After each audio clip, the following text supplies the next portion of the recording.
सत श्री अकाल जी। Prime Asia TV का खास प्रोग्राम प्राइम टाइम लैके एक बार फिर तो तुहाडे सारिਆਂ ਦੇ रूबरू हो गए हैं। मैं हाँ नवजीत। बहुत सारिया खबरां ने जिन्हां ते चर्चा करनी है। राजनीतिक खबरां भी है, समाजिक मुद्दे भी ने।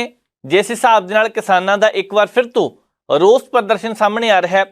पंजाब सरकार रोस नूं ठंडा करन दे विच लगी हुई है। अज मुख्यमंत्री साहब ने ऐलान कीते ने, गल वो भी करांगे। दूसरे पासे देश दे विच बहुत सारे प्रोजैक्ट इस तरह के जिहड़े अधूरे ने।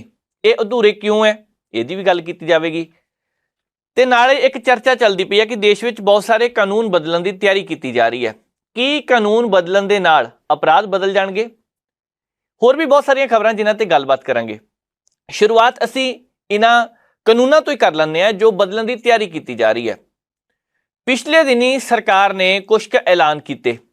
उन्हां दे विच इंडियन पीनल कोड जिन्होंने IPC कहा जाता है, उहदियां धारावां दे सहित बहुत कुछ बदलण की गल कही जा रही है। हुण उस समेत जेकर कानून बदलते हैं तो कि भारत दे विच जो अपराध हो रहे हैं, जो क्राइम हो रहा है, वो सारा कुछ रुक जाएगा? विश्व के बहुत सारे इस तरह के देश ने जिथे क्राइम लगातार वधदा जा रहा, जिथे मौत की दर भी वधदी जा रही है, सजावां जिन्होंने कह सकते हैं मौत की सज़ा वो भी वधदी जा रही है। तो दूसरे पासे जिस हिसाब के नाल कानून नवे आ रहे हैं, सख्ती की जा रही है, तो काम फिर भी नहीं घटता पिया। असी भारत की गल करिए तो बहुत सारिया खबरां इस तरह दी आउंदियां ने। हर रोज़ कभी जबर जनाह की घटना सामने आ जाती है, कभी कुटमार दी घटनावां सामने आ जांदियां, मर्डर करने दी घटनावां सामने आउंदियां ने। हर रोज़ साडे सामने आउंदा रहिंदा कुछ ना कुछ। अखबार का पहला दूजा पन्ना हर रोज़ चक के देख लो, कुछ ना कुछ विच लग्या हुंदा, जां नशियां दी जां मौत दी। पर हुण जिहड़ी नैशनल क्राइम रिकॉर्ड ब्यूरो की रिपोर्ट है, ਉਹਦੇ मुताबिक देश ਵਿੱਚ रोजाना औसत 86 जबर जनाह हो रहे हैं। अंकड़िਆਂ मुताबिक साल 2021 ਦੇ ਵਿੱਚ ਬਾਲਿਗ ਔਰਤਾਂ ਨਾਲ जब बालिग ਜਿਹੜੇ ਸੀਗੇ ਉਹਨਾਂ ਦੇ ਨਾਲ जबर जनाह ਦੇ ਕੁੱਲ 28,644 मामले सामने आए। मामला एक भी दुख दिंदा है, 28,000 है, ये बहुत ज़्यादा गिनती लगातार वधी है। दूजे पासे नाबालिगां की जेकर गल करिए 36,069 मामले उन्होंने सामने आए जबर जनाह दे। सख्त सजावां दित्तियां गईयां। बहुत सारे केस साडे मोरे इस तरह के सी जिन्हां नाल सरकार नूं झुकना पिया, सरकार ते दबाव पा के कोशिश की गई कि इन्हां कानूनां दे विच सुधार किया जाए। निर्भया केस इन्हां दे विचों एक सी। बहुत सारे केस होए, धार्मिक स्थानां ते भी होए। पर सवाल फिर यही उठता पिया कि पिछले 5 साल के अंकड़िਆਂ के मुकाबले ये जो लगातार ग्राफ तेजी नाल वधिया, ये कहते हैं कि बहुत सारे कानून बदलदा ने। की कानून बदलन दे नाल सारा कुछ ठीक हो जाएगा? सवाल सब तो बड़ा यही है। असी जेकर गल करिए साल 2022 दे विच समुची दुनिया दे विच 883 लोगों को मौत की सज़ा दी गई। 883 लोगों को 2021 तो 53% वध है। ये 5 सालों के विच सब तो वधेरे है। एक रिपोर्ट ये कहती है कि सऊदी अरब दे विच मौत की सज़ा तेजी नाल वधदी जा रही है। पर सवाल ये भी उठता कि ये नाल अपराध घटिया? यही गल भारत से लागू होंदी है, यही दूसरे देशों से लागू होंदी है। भारत की पार्लीमेंट की जेकर गल करिए, विधान सभावां की गल करिए वख-वख सूबियां दीयां, तां देश विच मौजूदा समय कुल 4001 विधायक है, जिन्हां दे विचों 1777 यानी कि कुल मिला के 44% बनते हैं। इन्हां दे उपर कतल, जबर जनाह, अगवा ते होर भी कई संगीन दोष लगे ने। कि जेकर आने वाले समय के दौरान ये धारावां बदल देंदे ने तां ये जिहड़े पार्लीमेंट दे विच जां विधान सभा दे विच जाके बैठे ने, दुध धोते हो जाणगे सारे जने। सवाल सब तो बड़ा सोचण दा ये भी है। मौजूदा लोक सभा विच 43% MP वो ने जिहड़े किसी ना किसी अपराध दे विच शामिल ने। 2004 दे विच गिनती 22% सी, जो हुण दुगनी हो चुकी है। अब वोटां आ जाणियां थोड़े दिन तक, ये गिनती 1 गुणा वधनी है कि 2 गुणा वधनी सानू नहीं पता, पर इन्ना जरूर है 2004 तो लैके 24 तक जेकर ये दुगनी हो सकती है, भावें पॉइंट 1 का ही फर्क पवे, फर्क पै सकता है। आम लोग वोटां नहीं लड़ते, आम लोग सिर्फ वोट पाउण नूं ने। वोटां वो लड़ते हैं जिन्हां दे कोल 4 छिल्लड़ हैगे आ। साडे पार्लीमेंट दे विच भी बहुत सारे अरबपति ने, करोड़ांपति है, फिर लखांपति आउंदी है, हज़ारां वाले भी हैगे आ। पर लगातार अरबपतियों की गिनती वधदी जा रही है। कहते ये भी इन्हां दे जराने उपरले पासे कारपोरेट घराणिਆਂ नाल हो सकता हुण। पर सवाल यही है कि इदां जिहड़ी गिनती लगातार पार्लीमेंट दे विच वधदी जा रही है इन्हां दी, ਇਹਨੂੰ ਲੈ ਕੇ ਕਦੀ ਕਿਸੇ ਨੇ ਵਿਚਾਰ ਚਰਚਾ ਗੱਲਬਾਤ ਕਿਉਂ ਨਹੀਂ ਕੀਤੀ? ਗੱਲ ਇਹ ਵੀ ਕਿਸੇ ਕੋਲ ਕੋਈ ਨਹੀਂ ਕਿ ਇਸ ਵੇਲੇ ਗਰੀਬੀ ਵੱਧਦੀ ਜਾ ਰਹੀ ਹੈ, ਬਹੁਤ ਸਾਰੇ ਲੋਕ ਹਾਸ਼ੀਏ ਤੇ ਨੇ। ਇੱਥੇ ਇਹ ਵੀ ਕਿਹਾ ਜਾ ਰਿਹਾ ਕਿ ਗਰੀਬੀ ਰੇਖਾ ਤੋਂ ਹੇਠਾਂ ਲੋਕਾਂ ਦੀ ਗਿਣਤੀ ਵੱਧਦੀ ਜਾ ਰਹੀ ਹੈ। ਆਲੂ ਮਹਿੰਗੇ ਹੋ ਗਏ, ਟਮਾਟਰ ਮਹਿੰਗੇ ਹੋ ਗਏ, ਗੰਡੇ ਮਹਿੰਗੇ ਹੋ ਗਏ, ਜਾਂ ਹੋਰ 2-4 ਚੀਜ਼ਾਂ ਦਾਲਾਂ ਮਹਿੰਗੀਆਂ ਹੋ ਗਈਆਂ। ਇਹਨੂੰ ਤਾਂ ਕੁਛ ਨਹੀਂ ਮੰਨਦੇ। ਸਾਡੇ ਦੇਸ਼ ਦੇ ਵਿੱਚ ਕੁਛ ਕੁ ਸਿਆਸਤਦਾਨ ਇਦਾਂ ਦੇ ਨੇ ਜਿਹੜੇ ਕਹਿੰਦੇ ਖਾਓ ਨਾ। ਇੱਕ ਬਹੁਤ ਵੱਡੀ ਕੇਂਦਰ ਦੇ ਵਿੱਚ ਮੰਤਰੀ ਨੇ, ਉਹਨਾਂ ਨੂੰ ਪਤਾ ਲੱਗਿਆ ਕਿ ਪਿਆਜ਼ ਦੇ ਰੇਟ ਵੱਧ ਗਏ ਆ, ਹਮ ਤਾਂ ਖਾਤੇ ਨਹੀਂ। ਠੀਕ ਹੈ, ਤੁਸੀਂ ਨਹੀਂ ਖਾਂਦੇ ਨਾ ਖਾਓ। ਅੱਜ ਵੀ ਦੱਖਣ ਵਾਲੇ ਪਾਸਿਓਂ ਇੱਕ ਵਿਧਾਇਕ ਦਾ ਬਿਆਨ ਆਇਆ, ਉਹ ਕਹਿੰਦੇ 4-5 ਮਹੀਨੇ ਗੰਡੇ ਨਹੀਂ ਖਾਦੇ ਤਾਂ ਕੀ ਹੋ ਜਾਣਾ ਕਿਤੇ। ਗੱਲ ਤਾਂ ਠੀਕ ਹੈ, ਨਹੀਂ ਖਾਦੇ ਕੀ ਹੋ ਜਾਣਾ, ਪਰ ਜੇਕਰ ਖਾ ਵੀ ਲਏ ਤਾਂ ਕੀ ਹੋਣਾ? ਤੁਸੀਂ ਦੱਸੋ ਨਾ ਕਿ ਮਾਲ ਸਟਾਕ ਕਿਉਂ ਹੋ ਰਿਹਾ? ਤੁਸੀਂ ਦੱਸੋ ਕਿ ਇਸ ਵੇਲੇ ਸਟੋਰਾਂ ਦੇ ਵਿੱਚ ਜਮ੍ਹਾਂ ਕਿਉਂ ਹੋ ਰਿਹਾ? ਤੁਸੀਂ ਦੱਸੋ ਕਿ ਦੇਸ਼ ਨੂੰ ਅਨਾਜ ਦੀ ਸਮੱਸਿਆ ਦਾ ਸਾਹਮਣਾ ਕਿਉਂ ਕਰਨਾ ਪੈ ਰਿਹਾ? ਤੁਸੀਂ ਦੱਸੋ ਕਿ ਤੁਹਾਡੇ ਹੁੰਦੇ ਹੋਏ ਸਟੋਰਾਂ ਦੇ ਵਿੱਚ ਦਾਣੇ ਗਲਦੇ ਨੇ, ਜਿਨ੍ਹਾਂ ਲੋਕਾਂ ਤੱਕ ਜਾਣੇ ਚਾਹੀਦੇ ਉਹਨਾਂ ਤੱਕ ਜਾਂਦੇ ਕਿਉਂ ਨਹੀਂ? ਇਹ ਤਾਂ ਤੁਸੀਂ ਸੋਚਣਾ, ਪਰ ਤੁਸੀਂ ਇਹ ਕਹਿ ਕੇ ਪਿੱਛਾ ਛਡਾਓ, ਚਲੋ ਕੋਈ ਨਹੀਂ 4 ਮਹੀਨੇ ਨਾ ਖਾਓ ਕੋਈ ਗੱਲ ਨਹੀਂ। ਟਮਾਟਰ ਮਹਿੰਗੇ ਹੋ ਗਏ, ਤੁਸੀਂ ਕਹਿ ਦਿਓ ਨਾ ਖਾਓ ਕੋਈ ਗੱਲ ਨਹੀਂ। ਜਿਹੜੇ ਕਿਸਾਨ ਦੀ ਫਸਲ ਪਾਣੀ ਦੇ ਵਿੱਚ ਡੁੱਬੀ ਹੋਈ ਹੈ, ਉਹਨੂੰ ਪੁੱਛ ਕੇ ਦੇਖੋ, ਉਸ ਕਿਸਾਨ ਨੂੰ ਪੁੱਛ ਕੇ ਦੇਖੋ ਜਿਹਦੀ ਖੇਤ ਦੇ ਵਿੱਚੋਂ ਗੋਭੀ ਦਾ ਫੁੱਲ ਟਰਾਲੀ ਸਮੇਤ ਜਾਂਦੀ ਹੈ, ਟਰਾਲੀ ਜਾਂਦੀ ਹੈ, ਤੇ ਉਹੀ ਮਾਲ ਦੇ ਵਿੱਚ ਇੱਕ ਫੁੱਲ ਪੈਕ ਹੋ ਕੇ ਜਦੋਂ 500 ਰੁਪਏ ਦਾ ਮਿਲਦਾ, ਉਹਨੂੰ ਪੁੱਛੋ ਕੀ ਬੀਤਦੀ ਹੈ। ਛੱਲੀਆਂ ਇਸ ਵੇਲੇ ਬਹੁਤ ਸਾਰੇ ਪਿੰਡਾਂ ਦੇ ਵਿੱਚ ਕਿਸਾਨਾਂ ਦੀਆਂ ਛੱਲੀਆਂ ਸੂਰ ਤਬਾਹ ਕਰ ਦਿੰਦੇ, ਬਿਲਕੁਲ ਖਾ ਜਾਂਦੇ ਆ। ਪਰ ਦੂਸਰੇ ਪਾਸੇ ਜਦੋਂ ਭੁੱਜੀ ਛੱਲੀ ਹੁੰਦੀ ਹੈ, ਕੀਮਤ ਕਿੰਨੀ ਅੱਜ 20 ਰੁਪਏ ਤੋਂ 25 ਰੁਪਏ, ਰੇਤ ਵਿੱਚ ਭੁੰਨ ਕੇ ਉਹੀ ਛੱਲੀ 30 ਰੁਪਏ ਦੀ ਦਿੰਦੇ ਆ। ਪਰ ਤੁਸੀਂ ਕਦੀ ਕਿਸਾਨ ਦੀ ਟਰਾਲੀ ਵਿੱਚ ਲੱਦੀਆਂ ਹੋਈਆਂ ਛੱਲੀਆਂ ਤਾਂ ਦੇਖਿਓ ਕਿ ਉਹਨਾਂ ਦੀ ਕੀਮਤ ਉਨੀ ਹੁੰਦੀ ਹੈ। ਇਹ ਸਾਰਾ ਵਿਚਾਰ ਕਰਨ ਦੀਆਂ ਗੱਲਾਂ ਨੇ। ਪਰ ਇਸ ਵੇਲੇ ਜਿਸ ਹਿਸਾਬ ਦੇ ਨਾਲ ਕਾਨੂੰਨ ਬਦਲਣ ਦੇ ਨਾਲ ਅਪਰਾਧ ਖਤਮ ਕਰਨ ਦੀ ਗੱਲ ਕਹੀ ਜਾ ਰਹੀ ਹੈ, ਬਹੁਤ ਔਖਾ ਰਸਤਾ, ਲੱਗਦਾ ਨਹੀਂ ਇਹ ਸਾਰਾ ਕੁਝ ਖਤਮ ਹੋਣਾ। ਅਸੀਂ ਤੁਹਾਡੇ ਸਾਹਮਣੇ ਜਿਹੜੇ ਅੰਕੜੇ ਰੱਖੇ ਆ, ਪਿਛਲੇ ਸਾਲ ਨੈਸ਼ਨਲ ਲਾਅ ਯੂਨੀਵਰਸਿਟੀ ਦੇ ਵਿਦਿਆਰਥੀਆਂ ਨੇ ਕਾਨੂੰਨ ਕਮਿਸ਼ਨ ਦੀ ਮਦਦ ਨਾਲ 15 ਸਾਲਾਂ ਵਿੱਚ ਮੌਤ ਦੀ ਸਜ਼ਾ ਪ੍ਰਾਪਤ ਕਰਨ ਵਾਲੇ 373 ਦੋਸ਼ੀਆਂ ਦੀ ਇੰਟਰਵਿਊ ਦੇ ਡਾਟੇ ਤੇ ਸਟੱਡੀ ਕੀਤੀ ਹੈ। ਹੁਣ ਉਹਦੇ ਵਿੱਚ ਕੀ ਸੀਗਾ ਕਿ 3/4 ਪਛੜੀਆਂ ਜਾਤੀਆਂ ਤੇ ਧਾਰਮਿਕ ਘੱਟ ਗਿਣਤੀਆਂ ਨਾਲ ਸੰਬੰਧਿਤ ਸੀਗੇ ਵਿਅਕਤੀ। ਉਹਨਾਂ ਦੇ ਵਿੱਚੋਂ 75% ਵਿਅਕਤੀ ਆਰਥਿਕ ਪੱਖੋਂ ਕਮਜ਼ੋਰ ਤਬਕੇ ਦੇ ਸੀ। ਪਰ ਉਹਨਾਂ ਨੇ ਕੋਸ਼ਿਸ਼ ਕੀਤੀ ਹੈ ਜੇ ਉੱਥੇ ਤੱਕ ਪਹੁੰਚੀਏ, ਉਹਨਾਂ ਨੇ ਕੋਸ਼ਿਸ਼ ਕੀਤੀ ਅਸੀਂ ਉਹਨਾਂ ਲੋਕਾਂ ਦੇ ਮੁਕਾਬਲੇ ਖੜੀਏ, ਪਰ ਨਹੀਂ। ਬਹੁਤ ਸਾਰੇ ਕਾਰਨ ਸੀਗੇ, ਮਾਨਸਿਕ ਤੌਰ ਤੇ ਪਰੇਸ਼ਾਨ ਹੋ ਸਕਦਾ ਕਰ ਦਿੱਤਾ ਹੋਵੇ, ਇਹ ਮੌਤ ਦੇ ਬਹੁਤ ਵੱਡੇ ਕਾਰਨ ਨੇ। ਪਰ ਕੀ ਕਾਨੂੰਨ ਲਿਆ ਕੇ ਇਹ ਸਾਰਾ ਕੁਝ ਖਤਮ ਹੋ ਜਾਏਗਾ? ਅੱਜ ਵਿਚਾਰ ਕਰਨ ਦੀ ਇਹੀ ਜ਼ਰੂਰਤ ਹੈ। ਪਰ ਸਾਡੇ ਹੋ ਕੀ ਰਿਹਾ, ਇੱਥੇ ਬਹੁਤ ਸਾਰੇ ਗੈਂਗਸਟਰ ਨੇ, ਇਸ ਸੂਬੇ ਦੇ ਵਿੱਚ ਵੀ, ਇਸ ਦੇਸ਼ ਦੇ ਵਿੱਚ ਵੀ ਹੈ। ਅਦਾਲਤਾਂ ਦੇ ਵਿੱਚੋਂ ਕਿਸੇ ਵੇਲੇ ਬਰੀ ਹੋ ਜਾਂਦੇ ਆ, ਕਿਸੇ ਵੇਲੇ ਚੈਨਲਾਂ ਤੇ ਇੰਟਰਵਿਊ ਉਹਨਾਂ ਦੀ ਚੱਲਦੀ ਹੈ, ਕਿਸੇ ਵੇਲੇ ਉਹ ਵੀ ਨੇ ਜਿਹੜੇ ਸ਼ਰੇਆਮ ਬਾਹਰ ਆ ਕੇ ਧਮਕੀਆਂ ਦਿੰਦੇ, ਕਈ ਜੇਲ੍ਹ ਦੇ ਵਿੱਚੋਂ ਵੀ ਧਮਕੀਆਂ ਦਿੰਦੇ ਆ। ਤੇ ਫਿਰ ਕਿਉਂ ਨਾ ਉਹ ਪਰਿਵਾਰਕ ਮੈਂਬਰ ਜਿਨ੍ਹਾਂ ਦੇ ਉੱਪਰ ਦੁੱਖਾਂ ਦਾ ਪਹਾੜ ਡਿੱਗਿਆ ਹੋਵੇ, ਉਹ ਕਹਿਣ ਕਿ VVIP ਸਹੂਲਤਾਂ ਕਿਹਨਾਂ ਨੂੰ ਦਿੱਤੀਆਂ ਜਾ ਰਹੀਆਂ ਨੇ? ਸਵਾਲ ਬਹੁਤ ਸਾਰੇ ਨੇ, ਪਰ ਕਾਨੂੰਨ ਬਦਲਣ ਦੇ ਨਾਲ ਕੀ ਅਪਰਾਧ ਠੀਕ ਹੋ ਜਾਣਗੇ? ਤੁਸੀਂ ਇੱਥੇ ਕੀ ਸੋਚਦੇ ਆ? ਜ਼ਰੂਰ ਆਪਣੀ ਟਿੱਪਣੀ ਸਾਂਝੀ ਕਰਿਓ। ਅੱਗੇ ਵਧਦੇ ਹਾਂ, ਗੱਲ ਕਰਨੀ ਹੈ ਇਸ ਵੇਲੇ ਉਹਨਾਂ ਪ੍ਰੋਜੈਕਟਾਂ ਦੀ ਜਿਹੜੇ ਸਰਕਾਰ ਨੇ ਸ਼ੁਰੂ ਕੀਤੇ ਹੈ, ਜਿਹੜੇ ਆਉਣ ਵਾਲੇ ਸਮੇਂ 'ਚ ਸ਼ੁਰੂ ਕਰਨੇ ਹੈ, ਜਿਨ੍ਹਾਂ ਦੀ ਗਿਣਤੀ ਲਗਾਤਾਰ ਵੱਧਦੀ ਜਾ ਰਹੀ ਹੈ, ਰਕਮ ਲਗਾਤਾਰ ਵੱਧਦੀ ਜਾ ਰਹੀ ਹੈ, ਸੌਦਾ ਮਹਿੰਗਾ ਹੁੰਦਾ ਜਾ ਰਿਹਾ, ਪਰ ਪ੍ਰੋਜੈਕਟ ਉੱਥੇ ਦੇ ਉੱਥੇ ਖੜੇ ਹੈ। ਪਾਣੀ ਉੱਥੇ ਦਾ ਉੱਥੇ ਹੈ, ਪਰਨਾਲਾ ਕਹਿ ਲਓ ਉੱਥੇ ਦਾ ਉੱਥੇ ਹੀ ਹੈ। ਜਿਸ ਹਿਸਾਬ ਦੇ ਨਾਲ ਇਹ ਚਰਚਾ ਚੱਲਦੀ ਹੈ ਕਿ ਸੂਬੇ ਦੇ ਵਿੱਚ ਸਰਕਾਰਾਂ ਇਹ ਯਤਨ ਕਰਦੀਆਂ ਨੇ ਕਿ ਆਉਣ ਵਾਲੇ ਸਮੇਂ ਦੇ ਦੌਰਾਨ ਅਸੀਂ ਆਰਥਿਕ ਵਿਕਾਸ ਬਹੁਤ ਤੇਜ਼ੀ ਨਾਲ ਕਰਨਾ ਹੈ, ਦੇਸ਼ ਵਿਕਾਸ ਦੇ ਰਸਤੇ ਤੇ ਬਹੁਤ ਤੇਜ਼ੀ ਨਾਲ ਲੈ ਕੇ ਜਾਣਾ। ਅਸੀਂ ਕਹਿੰਦੇ ਆ ਭਾਰਤ ਉਹਨਾਂ ਦੇਸ਼ਾਂ ਦੇ ਵਿੱਚ ਲਿਸਟ ਵਿੱਚ ਆਵੇ, ਅਜੇ 5ਵੇਂ ਤੇ ਅਸੀਂ ਚੌਥੇ ਤੇ ਆ ਗਏ, ਹੁਣ ਤੀਜੇ ਦੂਜੇ ਪਹਿਲੇ ਤੇ ਵੀ ਆਵੇ, ਅਸੀਂ ਕਹਿੰਦੇ ਆਉਣ ਵਾਲੇ ਸਮੇਂ 'ਚ। ਪਰ ਸਵਾਲ ਹੈ ਕਿ ਆਰਥਿਕ ਵਿਕਾਸ ਤੇਜ਼ ਕਰਨ ਦੇ ਲਈ ਕੀ ਸਾਰੇ ਸਾਧਨ ਸਾਡੇ ਕੋਲ ਹੈਗੇ ਆ? ਪਹਿਲਾਂ ਕਿਤਾਬਾਂ ਦੇ ਵਿੱਚ ਲਿਖਿਆ ਜਾਂਦਾ ਸੀ ਗਤੀਹੀਨ ਅਰਥ ਵਿਵਸਥਾ, ਭਾਰਤ ਲਈ ਸ਼ਬਦ ਵਰਤਿਆ ਜਾਂਦਾ, ਹੌਲੀ ਹੌਲੀ ਉਹ ਵਿਕਸਿਤ ਦੇਸ਼ਾਂ ਵਿੱਚ ਆ ਗਈ, ਹੁਣ ਵਿਕਾਸਸ਼ੀਲ ਸ਼ਬਦ ਵਰਤਿਆ ਜਾਣ ਲੱਗਿਆ। ਵਿਸ਼ਵ ਦੇ ਕਈ ਦੇਸ਼ ਭਾਰਤ ਦਾ ਲੋਹਾ ਮੰਨਦੇ ਨੇ, ਉਹ ਮੰਨਦੇ ਆ ਕਿ ਭਾਰਤ ਦੀ ਅਰਥ ਵਿਵਸਥਾ ਤੇਜ਼ੀ ਨਾਲ ਵੱਧਦੀ ਜਾ ਰਹੀ ਹੈ, ਇਹ 'ਚ ਕੋਈ ਸ਼ੱਕ ਨਹੀਂ। ਅਮਰੀਕਾ ਤੇ ਚੀਨ ਸਾਡੇ ਤੋਂ ਇਹੀ ਉੱਪਰ ਰਹਿ ਜਾਣਗੀਆਂ। ਹੋ ਸਕਦਾ ਕਿ ਅਸੀਂ ਜਿਸ ਹਿਸਾਬ ਦੇ ਨਾਲ UK ਨੂੰ ਪਿੱਛੇ ਛੱਡਿਆ, ਆਉਣ ਵਾਲੇ ਦਿਨਾਂ ਦੇ ਦੌਰਾਨ ਜਰਮਨ ਨੂੰ ਵੀ ਪਿੱਛੇ ਛੱਡ ਦਈਏ, ਹੋਰ ਵੀ ਕਈ ਦੇਸ਼ ਪਿੱਛੇ ਛੱਡ ਦਈਏ। ਪਰ ਵਿਕਾਸ ਨੂੰ ਤੇਜ਼ ਕਰਨ ਦੇ ਲਈ ਗੱਲਾਂ ਨਾਲ ਨਹੀਂ, ਕਰਕੇ ਦਿਖਾਉਣਾ ਪੈਣਾ। ਅੱਜ ਕੁਝ ਰਿਪੋਰਟਾਂ ਸਾਹਮਣੇ ਆਈਆਂ ਕਿ ਦੇਸ਼ ਵਿੱਚ ਜਿਹੜੇ ਪ੍ਰੋਜੈਕਟ ਚੱਲ ਰਹੇ ਆ ਪੂਰੇ ਕਿਉਂ ਨਹੀਂ ਹੁੰਦੇ ਪਏ। ਇਹਨਾਂ ਦੇ ਵਿੱਚੋਂ ਬਹੁਤ ਸਾਰੇ ਪ੍ਰੋਜੈਕਟ ਹਾਈਵੇ ਨੂੰ ਲੈ ਕੇ ਆ, ਇਹਨਾਂ ਦੇ ਵਿੱਚੋਂ ਬਹੁਤ ਸਾਰੇ ਬ੍ਰਿਜ ਨੇ, ਟਨਲ ਨੇ ਬਣ ਰਹੀਆਂ, ਬਹੁਤ ਸਾਰੇ ਇਸ ਤਰ੍ਹਾਂ ਦੇ ਪ੍ਰੋਜੈਕਟ ਨੇ। 2024 ਤੋਂ ਬਾਅਦ ਇਹ ਕਿੰਨੇ ਪੂਰੇ ਹੋਣਗੇ, ਇਹ ਵੀ ਵਿਚਾਰ ਵਾਲੀ ਗੱਲ ਹੈ। ਇਹ ਮੁੱਦਾ ਹੁਣ ਕਿਉਂ ਉੱਠਿਆ? 2024 ਦੀਆਂ ਲੋਕ ਸਭਾ ਦੀਆਂ ਚੋਣਾਂ ਤੋਂ ਪਹਿਲਾਂ ਇਹ ਮੁੱਦੇ ਦਾ ਉੱਠਣਾ ਸੁਭਾਵਿਕ ਸੀ, क्योंकि 2024 तो बाद की ये प्रोजैक्ट पूरे हो जाएंगे, ये बहुत बड़ा सवालिया निशान खड़ा हो रहा है, क्योंकि इन्हां दी कीमत लगातार वधी जा रही है। जिहड़ी वस्तु उस वेले 2015-16 ਦੇ ਵਿੱਚ ਜਿਹੜਾ प्रोजैक्ट शुरू होया ਉਹਦੀ कीमत ਹੁਣ ਵੱਧ चुकी है। कंपनियां माल खा के पैसे लैके दौड़ चुकियां ने। आदमपुर उन्हां दे विचों एक अजिहा शहर है, अजिहा कस्बा है जिथे कंपनी पैसे लैके दौड़ गई, आखे समान साडा महंगा हो गया।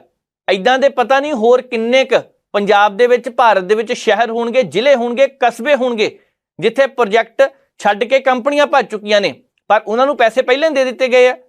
बिजली समझौतिਆਂ ਵਿੱਚ भी यही मसला सीगा कि बहुत सारियां कंपनियां श्रोमणी अकाली दल ते भाजपा गठजोड़ के समय जो समझौते होए हथ बन के रख दिते, पैसे भी कहिंदे दे दिते गए। जेकर ये गल सच्ची है तो अज तक ये मामले तो हुण भी तक कातों नहीं गल उठती पई, जांच तो होनी चाहिए है। असीं प्रोजैक्टां की गल करते हैं, अंकड़े दसदे आ कि इस वेले 150 तो ज़्यादा इंफ्रास्ट्रक्चर प्रोजैक्ट ने जिहड़े आउण वाले समय के दौरान पूरे होने हैं। कुल मिला के जेकर देखा जाए इन्हां दे विचों कईयां दा खर्चा वध गया 200 तो ज़्यादा, ਜਾਂ कुल मिला के मैं कहना 388 प्रोजैक्ट इस वेले इस तरह के ने जिन्हां दा खर्च 4,65,924 करोड़ रुपए हो चुकिया है। पर यह अंकड़ा अगे भी बढ़ता जा रहा है। इत्थे ये नहीं देखते पे कि चंगा की है माड़ा की है, पर इन्हां दी एवरेज कढ़ीए आउण वाले 2024-25 दे विच यही रकम 6 लाख करोड़ तो उपर दी हो जानी आ। तो फिर प्रोजैक्ट तो जे पूरे नहीं हुए, 388 प्रोजैक्ट का जिक्र किया, प्रोजैक्ट बहुत ने, असी जिक्र करते अगे। कुल मिला के 1646 प्रोजैक्ट इस तरह के है जिन्हों में 388 की कीमत बच चुकी है। कमाल की गल, 809 प्रोजैक्ट की कितनी कीमत अज तक पता नहीं लग्या पाया। जदों भी कोई मकान बनाया जाता तो उस तो पहला नक्शा तैयार करवाते हैं, नक्शा तैयार करके खर्चा कढाउंदे कि किन्ने पैसे लगने हैं, फिर जाके घर दीयां नीआं भरनियां शुरू करते हैं, फिर उस तो बाद कंधां खड़ियां करते हैं, फिर जाके लेंटर तो बाद उपरले पासे बनाउणी मोंटी नहीं बनाउणी, डबल मंजिली बनाउणा, 3 मंजिली बनाउणा बाद च तय किया जाता, पर नक्शा बना के खर्चा कढ़िया जाता। 809 प्रोजैक्ट वो चलते पे है जिन्हों का खर्चा ही पता नहीं कितना लगना। पर उदाहरण के तौर पर जेकर यदी कीमत की जानकारी नहीं गी तो हुण 388 प्रोजैक्टां की कीमत 6 लाख करोड़ तो उपर, तो बाकी 809 की जानकारी नहीं, तो कौन की कहेगा। ये अज के समय के दौरान जो अंकड़े सामने आए ने, इन्हां दे विचों होर देखो 345 प्रोजैक्टां दा ऐलान होया, पर स्थिति की है, बनने कदों आ, पूरे कदों होने आ, किहड़ी कंपनी है, कुछ नहीं पता। इहदा मतलब है कि सिर्फ एक कागजी गल्लां ने। इहदा मतलब है कि आउण वाले दिनों के दौरान इधर किसी का ध्यान ही नहीं जाना, ध्यान हैगा सारिਆਂ दा। देश की सरकार दे कोल भी सारी जानकारी है, ये अंकड़े उत्थों ही प्राप्त होए है। पर मसला यह है कि जो ये जानकारियां सामने आ रही ने, लोकां ते इहदा की प्रभाव पवेगा। 2024 दियां लोक सभा दियां चोणां आ रही ने, बहुत सारे सूबियां दे विच प्रोजैक्ट ते ध्यान नहीं दिता जा रहा। उत्थे ध्यान दिता जा रहा धर्म के आधार पर मूर्तियां किन्नियां क बनाईयां जाण, उत्थे ध्यान दिता जा रहा है कि जाति के आधार पर जनगणना करवाई जाए। बिहार दे विचों ये आवाज़ उठी कि जाति के आधार पर जनगणना करवाई जाए, पता लग्या किहड़ी जाति किन्ने % लोग रहिंदे आ, किन्हां नूं उत्थे रिजर्वेशन देनी है, किन्हां नूं नहीं देनी। कोई कहंदा चंगा, कोई कहंदा देश नूं वंडियां पा रहे आ। राजस्थान दे विच गल गई, राजस्थान दे विच भी 6% वध रिजर्वेशन देने की गल एक जाति नूं कह दी गई है। इहदा मतलब है अज मध्य प्रदेश तो भी कहता, मल्लिकार्जुन खड़गे कांग्रेस के प्रधान ने, कौमी कांग्रेस के, उन्होंने ये गल कही है कि असी जाति के आधार पर जनगणना करवावांगे। मतलब हुण जिथे भाजपा की सरकार सी टुट गई, उत्थे भी है, जिथे कांग्रेस की सरकार राजस्थान में वो भी करवा रहे हैं, मध्य प्रदेश में भी करवा रहे हैं, तो बहुत सारिया थावां ते नवंबर महीने तक कई धार्मिक स्थान ने जो बन के पूरे हो जाने हैं। उन्होंने विचों अद्धे यूपी में भी है, बिहार में भी है, मध्य प्रदेश में भी है, उहदे विचों छत्तीसगढ़ में भी है, महाराष्ट्र में भी ने। जेकर 11,000 करोड़ रुपए तो वध दा खर्चा इन्हां धार्मिक मूर्तियां दे बनाउण ते कीता जा रहा है, इन्हां दे विचों धार्मिक स्थानां ते कीता जा रहा है। असीं किसी दी आस्था नाल नहीं खेलदे, पर आस्था दे नाम दे उपर ये जो कुछ हो रहा है, तो वोट फिर सिर्फ जाति के आधार पर रह गई है कि वोट सिर्फ धर्म के आधार पर रह गई है कि लोकां दे कोल एक ही अधिकार है, वो हैगा वोट दा। तुसीं अपनी मर्जी दे नाल जिहनूं चुनना चुनो, घर विच पत्नी पति नूं दस्से चाहे ना, बच्चे माँ बाप नूं दस्सण चाहे ना, धी पुत्त भैण भरा एक दूजे नूं दस्सण चाहे ना, इहो एक अधिकार है। पर इस अधिकार की वरतों भी लोगों के विच इस वेले जात के आधार पर की जाण लगी है कि ये बहुत वड्डे सवाल ने जो अगे आके खड़े हुए ने। पर जे प्रोजैक्टां की गल करिए तो देश में जिस हिसाब के नाल ये प्रोजैक्ट बचते जा रहे हैं, ਰੁਕਦੇ ਜਾ ਰਹੇ ਨੇ, ਲਟਕਦੇ ਜਾ ਰਹੇ ਨੇ। ਆਉਣ ਵਾਲੇ ਸਮੇਂ ਦੇ ਦੌਰਾਨ ਇੱਕ ਬਹੁਤ ਜ਼ਿਆਦਾ ਚਿੰਤਾ ਦਾ ਵਿਸ਼ਾ ਲੱਗਦਾ ਪਿਆ ਇਹ ਦਿਖਾਈ ਦੇ ਰਿਹਾ ਹੈ। ਅੱਗੇ ਵਧਦੇ ਹਾਂ, ਗੱਲ ਕਰਨੀ ਆ ਕਬੱਡੀ ਦੀ, ਕਿਉਂਕਿ ਪੰਜਾਬ ਦੀ ਮਾਂ ਖੇਡ ਕਬੱਡੀ ਦੀ ਗੱਲ ਤਾਂ ਹਮੇਸ਼ਾ ਹੀ ਕੀਤੀ ਜਾਂਦੀ ਹੈ। ਪਰ ਕਬੱਡੀ ਨੂੰ ਪ੍ਰਮੋਟ ਕਰਨ ਦੇ ਲਈ ਬਹੁਤ ਸਾਰੇ ਪ੍ਰਮੋਟਰ ਸਮੇਂ-ਸਮੇਂ ਤੇ ਸਾਹਮਣੇ ਆਏ, ਪਰ ਇੱਕ ਸਮਾਂ ਇਸ ਤਰ੍ਹਾਂ ਦਾ ਆ ਗਿਆ ਕਿ ਚੱਲਦੇ ਖੇਡ ਮੈਦਾਨ ਦੇ ਵਿੱਚ ਟੂਰਨਾਮੈਂਟ ਦੇ ਦੌਰਾਨ ਖਿਡਾਰੀਆਂ ਦਾ ਗੋਲੀਆਂ ਮਾਰ ਕੇ ਕਤਲ ਕਰ ਦਿਓ। ਸੰਦੀਪ ਨੰਗਲੰਬੀਆਂ ਦਾ ਕਤਲ ਹੋਇਆ ਪਿਛਲੇ ਦਿਨੀ। ਕੱਲ ਉਸ ਕੇਸ ਦੀ ਸੁਣਵਾਈ ਹੋਈ ਸੀ, ਤਰੀਕ ਅੱਗੇ ਪਾਤੀ। ਕਿਹਾ ਜਾ ਰਿਹਾ ਹੈ ਕਿ ਜਿਹੜੇ ਦੋਸ਼ੀ ਨੇ ਉਹਨਾਂ ਨੂੰ ਪੇਸ਼ ਕਰੋ। ਕਿਹਾ ਜਾ ਰਿਹਾ ਹੈ ਕਿ ਜਿਨ੍ਹਾਂ ਦੇ ਉੱਪਰ ਕਤਲ ਦੇ ਦੋਸ਼ ਲੱਗੇ ਆ ਉਹਨਾਂ ਨੂੰ ਸਾਰਿਆਂ ਨੂੰ ਇਕੱਠੇ ਨੂੰ ਪੇਸ਼ ਕਰੋ। ਕੀ ਬਣਦਾ ਕੀ ਨਹੀਂ ਇਹ ਸ਼ਾਇਦ 30 ਤਰੀਕ ਨੂੰ ਪਤਾ ਲੱਗਣਾ ਹੈ। 30 ਜਾਂ 31 ਤਰੀਕ ਦੀ ਤਰੀਕ ਪਾਈ ਹੈ ਉੱਤੇ। ਪਰ ਸਵਾਲ ਇਹ ਹੈ ਕਿ ਜਿਸ ਹਿਸਾਬ ਦੇ ਨਾਲ ਕਬੱਡੀ ਇਸ ਵੇਲੇ ਪੰਜਾਬੀਆਂ ਦੀ ਇੱਕ ਵੱਖਰੀ ਖੇਡ ਸੀ, ਵਿਸ਼ਵ ਦੇ ਵਿੱਚ ਪ੍ਰਸਿੱਧ ਹੋਈ, ਪੰਜਾਬੀ ਜਿੱਥੇ ਜਿੱਥੇ ਗਏ ਉਹਨਾਂ ਨੇ ਝੰਡੇ ਗੱਡੇ, ਪਰ ਹੁਣ ਕਿਉਂ ਇਦਾਂ ਦਾ ਸਮਾਂ ਆ ਗਿਆ ਕਿ ਕਬੱਡੀ ਨੂੰ ਖਤਮ ਕਰਨ ਵੱਲ ਹੋਏ ਪਏ ਨੇ। ਅੱਜ ਗੁਰਦਾਸਪੁਰ ਦੇ ਵਿੱਚ ਇੱਕ ਕਬੱਡੀ ਖਿਡਾਰੀ ਹੈ, ਉੱਤੇ ਹਮਲਾ ਹੋਇਆ, ਕਹਿੰਦੇ ਕਿਰਪਾਨਾਂ ਨਾਲ ਹਮਲਾ ਹੋਇਆ। ਚੱਲਦੇ ਟੂਰਨਾਮੈਂਟ ਵਿੱਚ, ਚਾਹੇ ਉਹ ਜਵਾਹਰਕੇ ਦੇ ਵਿੱਚ ਟੂਰਨਾਮੈਂਟ ਚੱਲਦਾ ਹੋਵੇ, ਚਾਹੇ ਬਠਿੰਡੇ ਦੇ ਵਿੱਚ ਟੂਰਨਾਮੈਂਟ ਚੱਲੇ, ਚਾਹੇ ਨੰਗਲ ਅੰਬੀਆਂ ਦੇ ਵਿੱਚ ਟੂਰਨਾਮੈਂਟ ਚੱਲੇ, ਚਾਹੇ ਲੁਧਿਆਣੇ ਦੇ ਕਿਸੇ ਸ਼ਹਿਰ ਦੇ ਵਿੱਚ ਹੋਵੇ, ਉੱਥੇ ਕਹਿੰਦੇ ਆ ਕਿ ਫੋਨ ਕਰਕੇ ਕਿਸੇ ਨੇ ਟੂਰਨਾਮੈਂਟ ਰਖਵਾਤਾ। ਇਹ ਪ੍ਰਮੋਟਰਾਂ ਦੀ ਆਪਸੀ ਰੰਜਿਸ਼ ਹੈ, ਕਿੰਨੇ ਕਿੱਥੇ ਕਿਹਨੂੰ ਖਿਡਾਉਣਾ, ਕੀ ਕਾਰਨ ਹੈ, ਅਸੀਂ ਇਹਦੇ ਬਾਰੇ ਨਹੀਂ ਜਾਣਦੇ, ਨਾ ਹੀ ਇਸ ਬਾਰੇ ਕੋਈ ਟਿੱਪਣੀ ਕਰਨਾ ਚਾਹੁੰਦੇ ਆ। ਪਰ ਸਵਾਲ ਇਹ ਹੈ ਕਿ ਇਹ ਜੋ ਕੁਝ ਵੀ ਹੋ ਰਿਹਾ ਹੈ ਇਹ ਚੰਗਾ ਨਹੀਂ ਗਾ। ਯੂਕੇ ਤੋਂ ਵੀਡੀਓ ਆਈ, ਕਿੰਨੇ ਨਹੀਂ ਦੇਖੀ, ਕਿਰਪਾਨਾਂ ਲੈ ਕੇ ਇੱਕ ਦੂਜੇ ਦੇ ਪਿੱਛੇ ਭੱਜ ਰਹੇ ਨੇ, ਗੋਲੀਆਂ ਚੱਲੀਆਂ। ਜੋ ਉੱਥੇ ਡਰਬੀ ਦੇ ਵਿੱਚ ਸਾਹਮਣੇ ਆਇਆ, ਸਾਰੇ ਜਣੇ ਹੈਰਾਨ ਸੀ ਕਿ ਕੀ ਹੋ ਰਿਹਾ ਹੈ। ਵਿਦੇਸ਼ ਦੇ ਵਿੱਚ ਪੰਜਾਬ ਦਾ ਨਾਮ ਰੋਸ਼ਨ ਕਰਨਾ ਪੰਜਾਬੀਆਂ ਨੇ ਕੀਤਾ ਵੀ ਹੈ, ਆਉਣ ਵਾਲੇ ਸਮੇਂ 'ਚ ਵੀ ਕਰਨਾ, ਪਹਿਲਾਂ ਵੀ ਬਹੁਤ ਕੀਤਾ। ਪਰ ਆਹ ਜਿਹੜੇ ਨਾਮ ਖਰਾਬ ਕਰਨ ਨੂੰ ਕੁਛ ਉੱਥੇ ਸ਼ਰਾਰਤੀ ਅੰਸਰ ਨੇ, ਇਹਨਾਂ ਦੇ ਖਿਲਾਫ ਕਾਰਵਾਈ ਹੋਣੀ ਜ਼ਰੂਰੀ ਹੈ। ਅਸੀਂ ਕੈਨੇਡਾ ਦਾ ਜ਼ਿਕਰ ਕਰਦੇ ਹਾਂ, ਇਹ 'ਚ ਕੋਈ ਸ਼ੱਕ ਨਹੀਂ ਕਿ ਪਿਛਲੇ ਸਮੇਂ ਦੇ ਦੌਰਾਨ ਕੈਨੇਡਾ ਵਿੱਚ ਗੈਂਗਸਟਰਵਾਦ ਵਧਿਆ।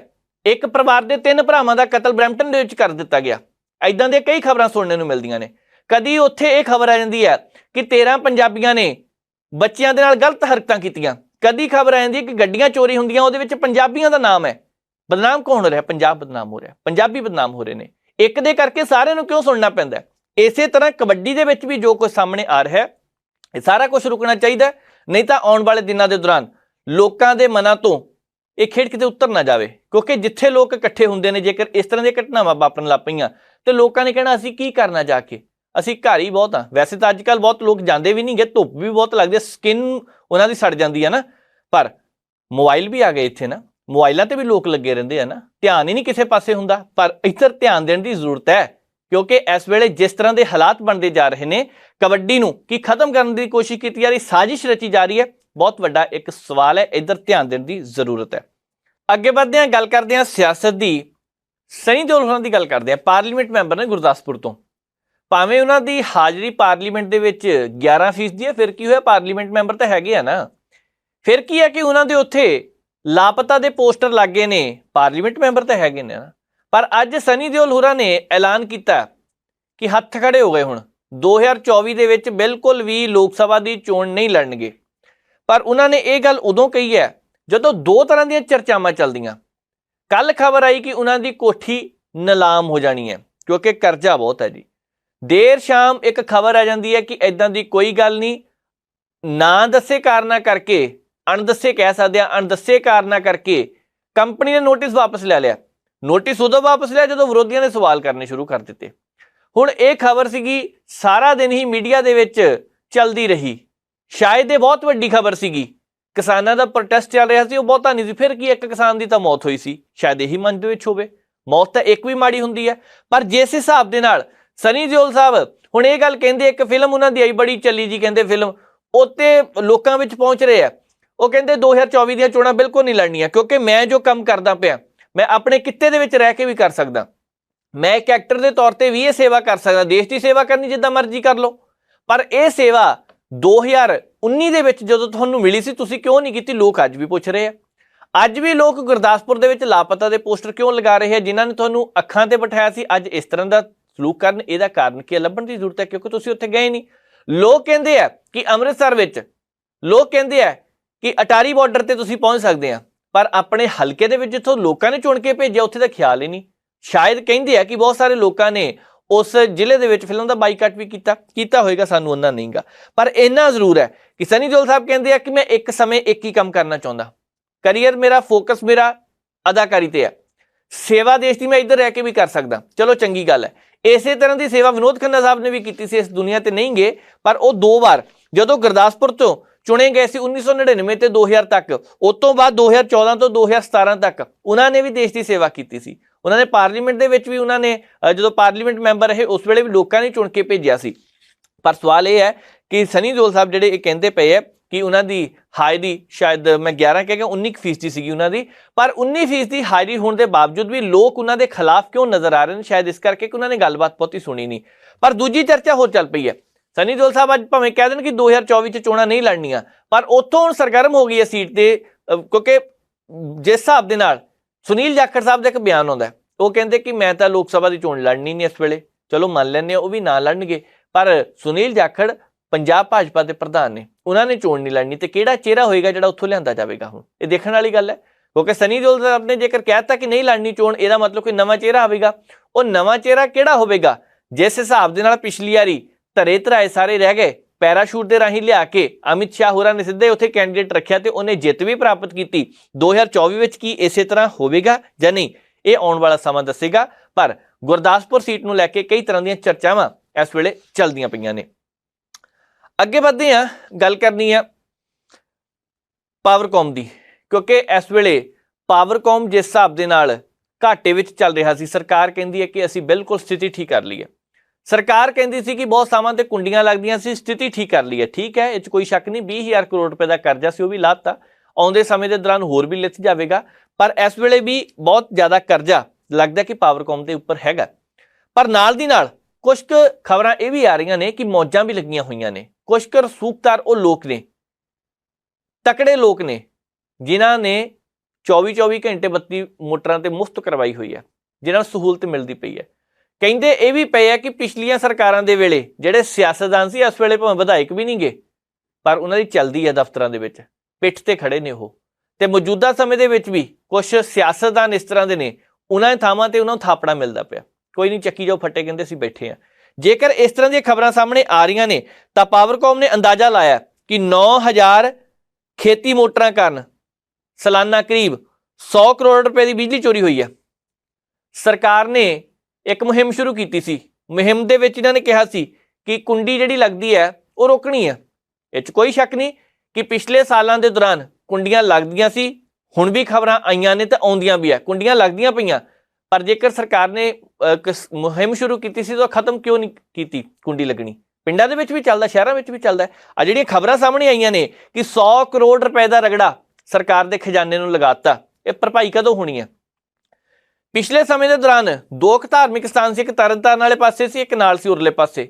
ਇੱਕ ਨੂੰ 26 ਲੱਖ ਰੁਪਏ ਦਾ ਜੁਰਮਾਨਾ ਹੋਇਆ, ਉਹਨਾਂ ਨੇ ਤਾਂ ਕਹਿੰਦੇ ਆ ਕਿ ਪਲਾਂਟ ਲਗਾ ਲਿਆ। ਤੇ ਦੂਸਰੇ ਪਾਸੇ ਜੇਕਰ ਹੁਣ ਇਹਨਾਂ ਨੇ ਪਾਵਰਕੌਮ ਨੇ ਬਾਕੀ ਥਾਵਾਂ ਦੇ ਉੱਪਰ ਇਹ ਕੁੰਡੀਆਂ ਜਿਹੜੀਆਂ ਫੜੀਆਂ ਨੇ, ਤੇ ਇਹਦੀ ਭਰਪਾਈ ਕਦੋਂ ਹੋਣੀ ਹੈ? 5 ਧਾਰਮਿਕ ਸਥਾਨ ਇਸ ਤਰ੍ਹਾਂ ਦੇ ਨੇ ਇਸ ਵੇਲੇ ਜਿੱਥੇ ਸਿੱਧੀਆਂ ਕੁੰਡੀਆਂ ਲੱਗੀਆਂ ਹੋਈਆਂ ਨੇ।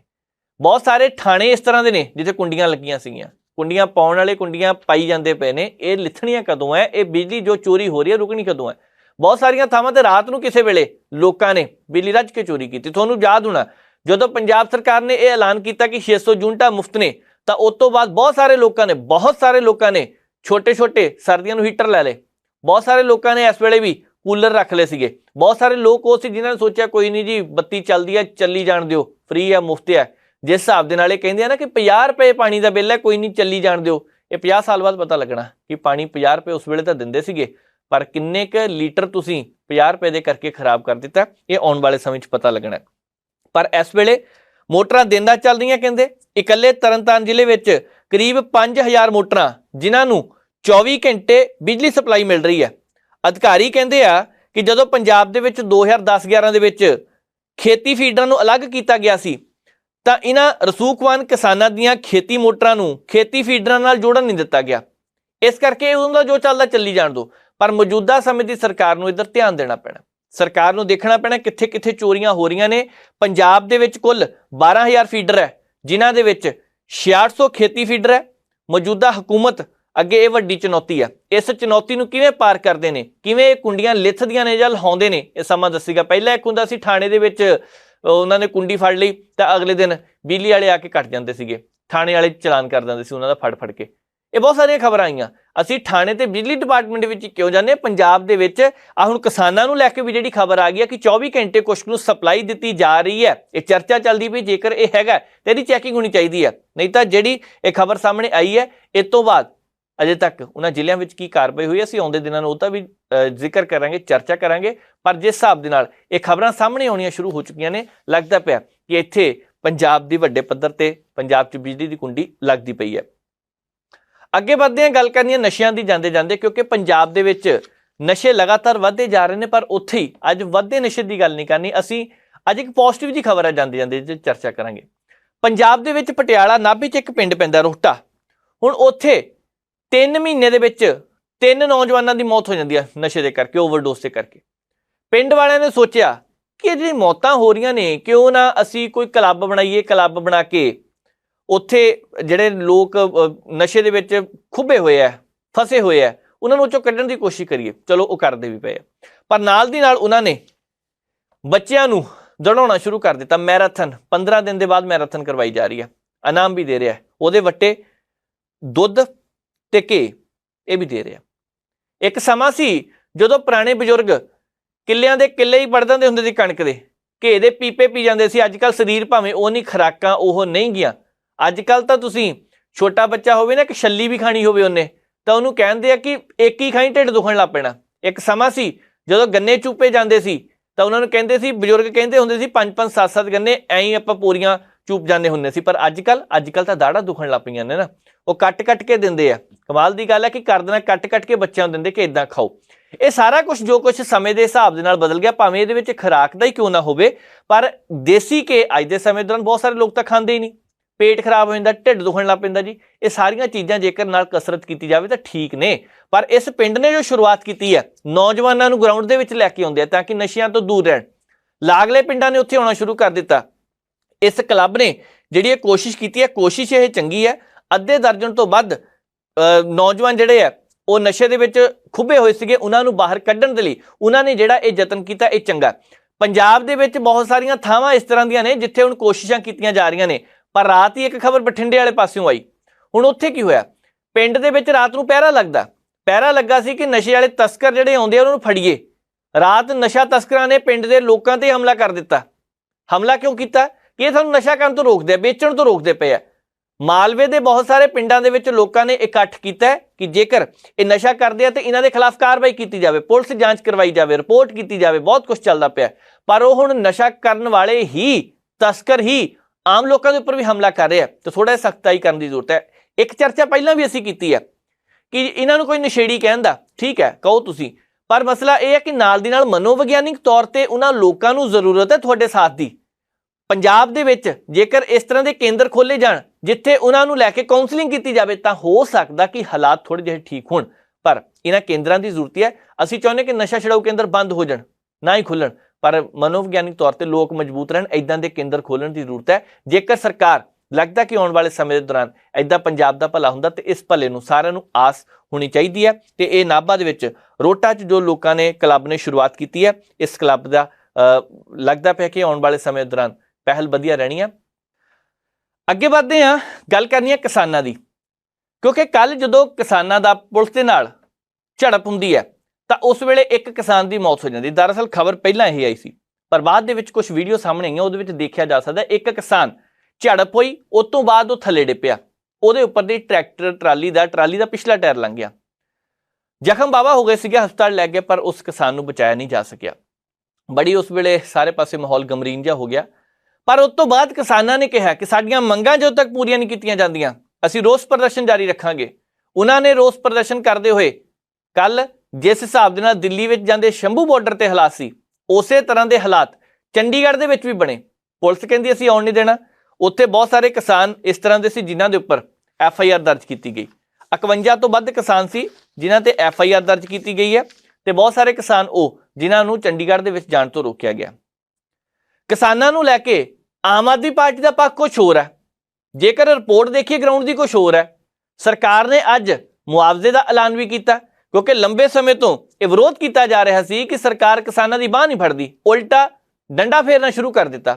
ਰੋਸ ਪ੍ਰਦਰਸ਼ਨ ਕਰ ਰਹੇ ਨੇ, ਇਹਨਾਂ ਨੇ ਬਾਂਹ ਤਾਂ ਕੀ ਫੜਨੀ, ਇਹਨਾਂ ਦਿਲ ਦੀ ਗੱਲ ਕੀ ਜਾਣਨੀ ਆ, ਇਹਦਾ ਕੁੱਟਣ ਲੱਗ ਪਏ। ਪਰ ਇਸ ਮਾਮਲੇ ਤੇ ਪਹਿਲਾਂ ਮਲਵਿੰਦਰ ਸਿੰਘ ਕੰਗ ਨੇ ਆਮ ਆਦਮੀ ਪਾਰਟੀ ਦੇ ਬੁਲਾਰੇ, ਉਹਨਾਂ ਦਾ ਸੁਣਦੇ ਆ ਕਿ ਕੀ ਕਹਿਣਾ, ਕਿਉਂਕਿ ਉਹਨਾਂ ਨੇ ਵੀ ਤੱਥਾਂ ਦੇ ਨਾਲ ਗੱਲ ਕੀਤੀ ਆ। ਕਿੰਨਾ ਮੁਆਵਜ਼ਾ ਦੇਣ ਦੀ ਗੱਲ ਹੈ, ਕੀ ਗੱਲ ਹੋਈ ਸੀਗੀ, ਸਾਰਾ ਮਾਮਲਾ ਕੀ ਹੈ। ਮਲਵਿੰਦਰ ਸਿੰਘ ਕੰਗ ਉਹਨਾਂ ਦੀ ਪ੍ਰੈਸ ਕਾਨਫਰੰਸ ਦੇਖਦੇ ਹਾਂ। 16 ਕਿਸਾਨ ਜਥੇਬੰਦੀਆਂ ਵੱਡਾ ਸੰਘਰਸ਼ ਤੁਹਾਡੀ ਸਰਕਾਰ ਦੇ ਖਿਲਾਫ ਛੇੜਨ ਜਾ ਰਹੀਆਂ ਨੇ, ਵਿੱਢਣ ਜਾ ਰਹੀਆਂ ਨੇ, ਕਿਵੇਂ ਦੇਖਦੇ ਹੋ? ਨਹੀਂ, ਇਹ ਬੇਸਿਕਲੀ ਪੰਜਾਬ ਸਰਕਾਰ ਦੇ ਖਿਲਾਫ ਨਹੀਂ ਹੈ।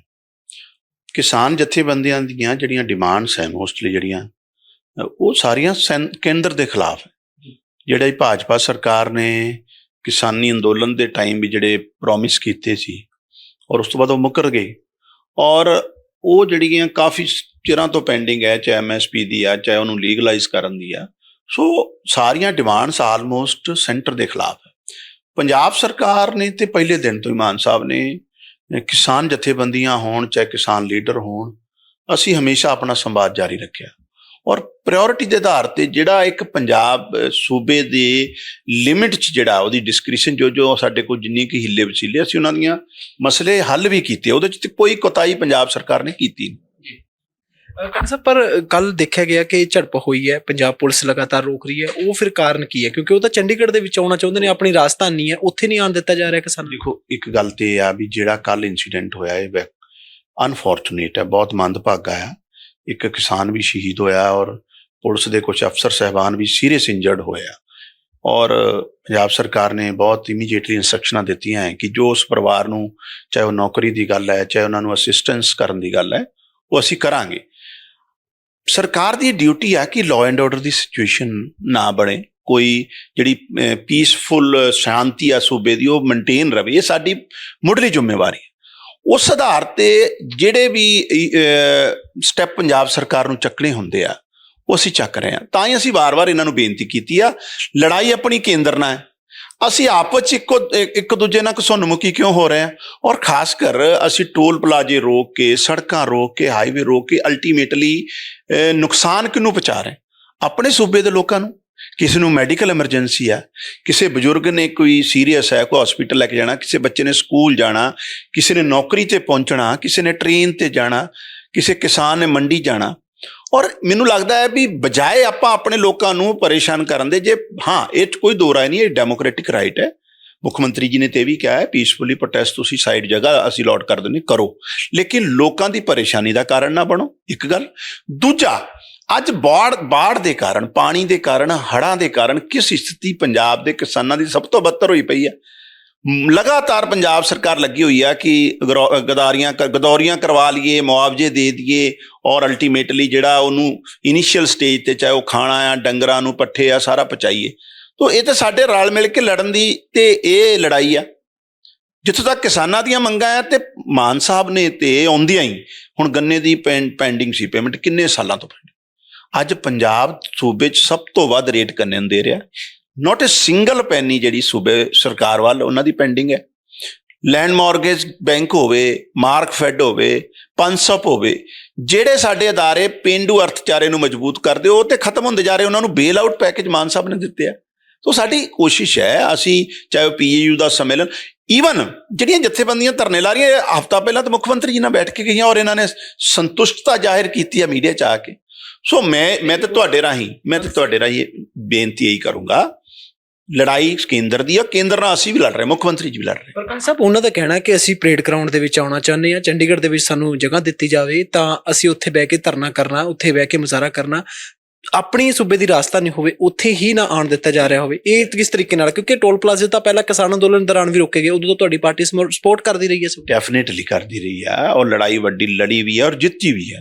ਕਿਸਾਨੀ ਅੰਦੋਲਨ, ਕਿਸਾਨਾਂ ਨੇ ਆਮ ਆਦਮੀ ਪਾਰਟੀ ਦੀ ਸਰਕਾਰ ਬਣਾਈ ਹੈ, ਉਹ 'ਚ ਕੋਈ ਦੋ ਰਾਏ ਨਹੀਂ। ਦੇਖੋ, ਜਿਹੜਾ ਚੰਡੀਗੜ੍ਹ ਦਾ ਪ੍ਰੋਟੈਸਟ ਦਾ ਮਾਮਲਾ, ਉਹ ਤੇ ਆਲਰੇਡੀ ਚੰਡੀਗੜ੍ਹ ਦਾ ਐਡਮਿਨਿਸਟ੍ਰੇਸ਼ਨ ਮਨਾ ਕਰਦਾ ਹੈ, ਉਹ 'ਚ ਪੰਜਾਬ ਸਰਕਾਰ ਦੀ ਦਖਲਅੰਦਾਜ਼ੀ ਨਹੀਂ। ਪੰਜਾਬ ਸਰਕਾਰ ਦੀ ਸਿਰਫ ਇੰਨੀ ਕੁ ਜ਼ਿੰਮੇਵਾਰੀ ਆ ਕਿ ਲਾਅ ਐਂਡ ਆਰਡਰ ਜਿਹੜੀ ਸਥਿਤੀ ਉਹ ਨਾ ਵਿਗੜੇ, ਸ਼ਾਂਤੀ ਬਹਾਲ ਰਵੇ ਔਰ ਲੋਕਾਂ ਨੂੰ ਪਰੇਸ਼ਾਨੀ ਨਾ ਬਣੇ। ਮੈਨੂੰ ਲੱਗਦਾ ਇਹਦੇ ਬਾਰੇ ਕਿਸਾਨ ਜਥੇਬੰਦੀਆਂ ਨੂੰ ਵੀ ਸੰਜੀਦਾ ਹੋਣਾ ਚਾਹੀਦਾ। ਕਨਸੈਪਟ ਕਿਵੇਂ ਦੇਖਦੇ ਹੋ, ਕਿਉਂਕਿ ਕਿਸਾਨ 50,000 ਮੁਆਵਜ਼ੇ ਦੀ ਮੰਗ ਕਰ ਰਹੇ ਨੇ, ਸਰਕਾਰ ਕਹਿ ਰਹੀ ਹੈ ਕਿ ਅਸੀਂ ਦਵਾਂਗੇ ਪਰ ਅਸੀਂ ਕੇਂਦਰ ਮੂਹਰੇ ਹੱਥ ਨਹੀਂ ਅੱਡਣੇ, ਇਹ ਮੁੱਖ ਮੰਤਰੀ ਭਗਵੰਤ ਮਾਨ ਸਾਹਿਬ ਨੇ ਕਿਹਾ। ਇਹਨੂੰ ਕਿਸ ਤਰੀਕੇ ਨਾਲ ਤੁਸੀਂ ਦੇਖ ਰਹੇ ਹੋ? ਇੱਕ ਪਾਸੇ ਕਿਸਾਨ ਤਰਾ ਕਰ ਰਹੇ ਨੇ, ਦੂਸਰੇ ਪਾਸੇ ਕੇਂਦਰ ਜਿਹੜਾ ਉਹ ਇੱਕ ਤਰੀਕੇ ਦੇ ਨਾਲ ਹੱਥ ਘੁੱਟ ਰਿਹਾ, ਜਾਂ ਫਿਰ ਕੇਂਦਰ ਨਾਲ ਉਸ ਤਰੀਕੇ ਨਾਲ ਉਸ ਲੈਵਲ ਤੇ ਗੱਲ ਨਹੀਂ ਹੋ ਰਹੀ ਜਿਸ ਪੱਧਰ ਤੇ ਹੋਣੀ ਚਾਹੀਦੀ ਹੈ, ਕਿਉਂਕਿ ਕਿਸਾਨਾਂ ਦੇ ਵਿੱਚ ਅਸੰਤੁਸ਼ਟੀ ਦਾ ਭਾਵ ਜ਼ਰੂਰ ਹੈਗਾ ਕਨਸੈਪਟ। ਉਹਦਾ ਕਾਰਨ ਹੈ ਲੰਮੇ ਸਮੇਂ ਤੋਂ ਕਿਸਾਨਾਂ ਦੀ ਬਿਹਤਰੀ ਲਈ ਜਾਂ ਉਹਨਾਂ ਦੀ ਪਾਲਿਸੀ ਨਹੀਂ ਕੋਈ ਬਣੀ।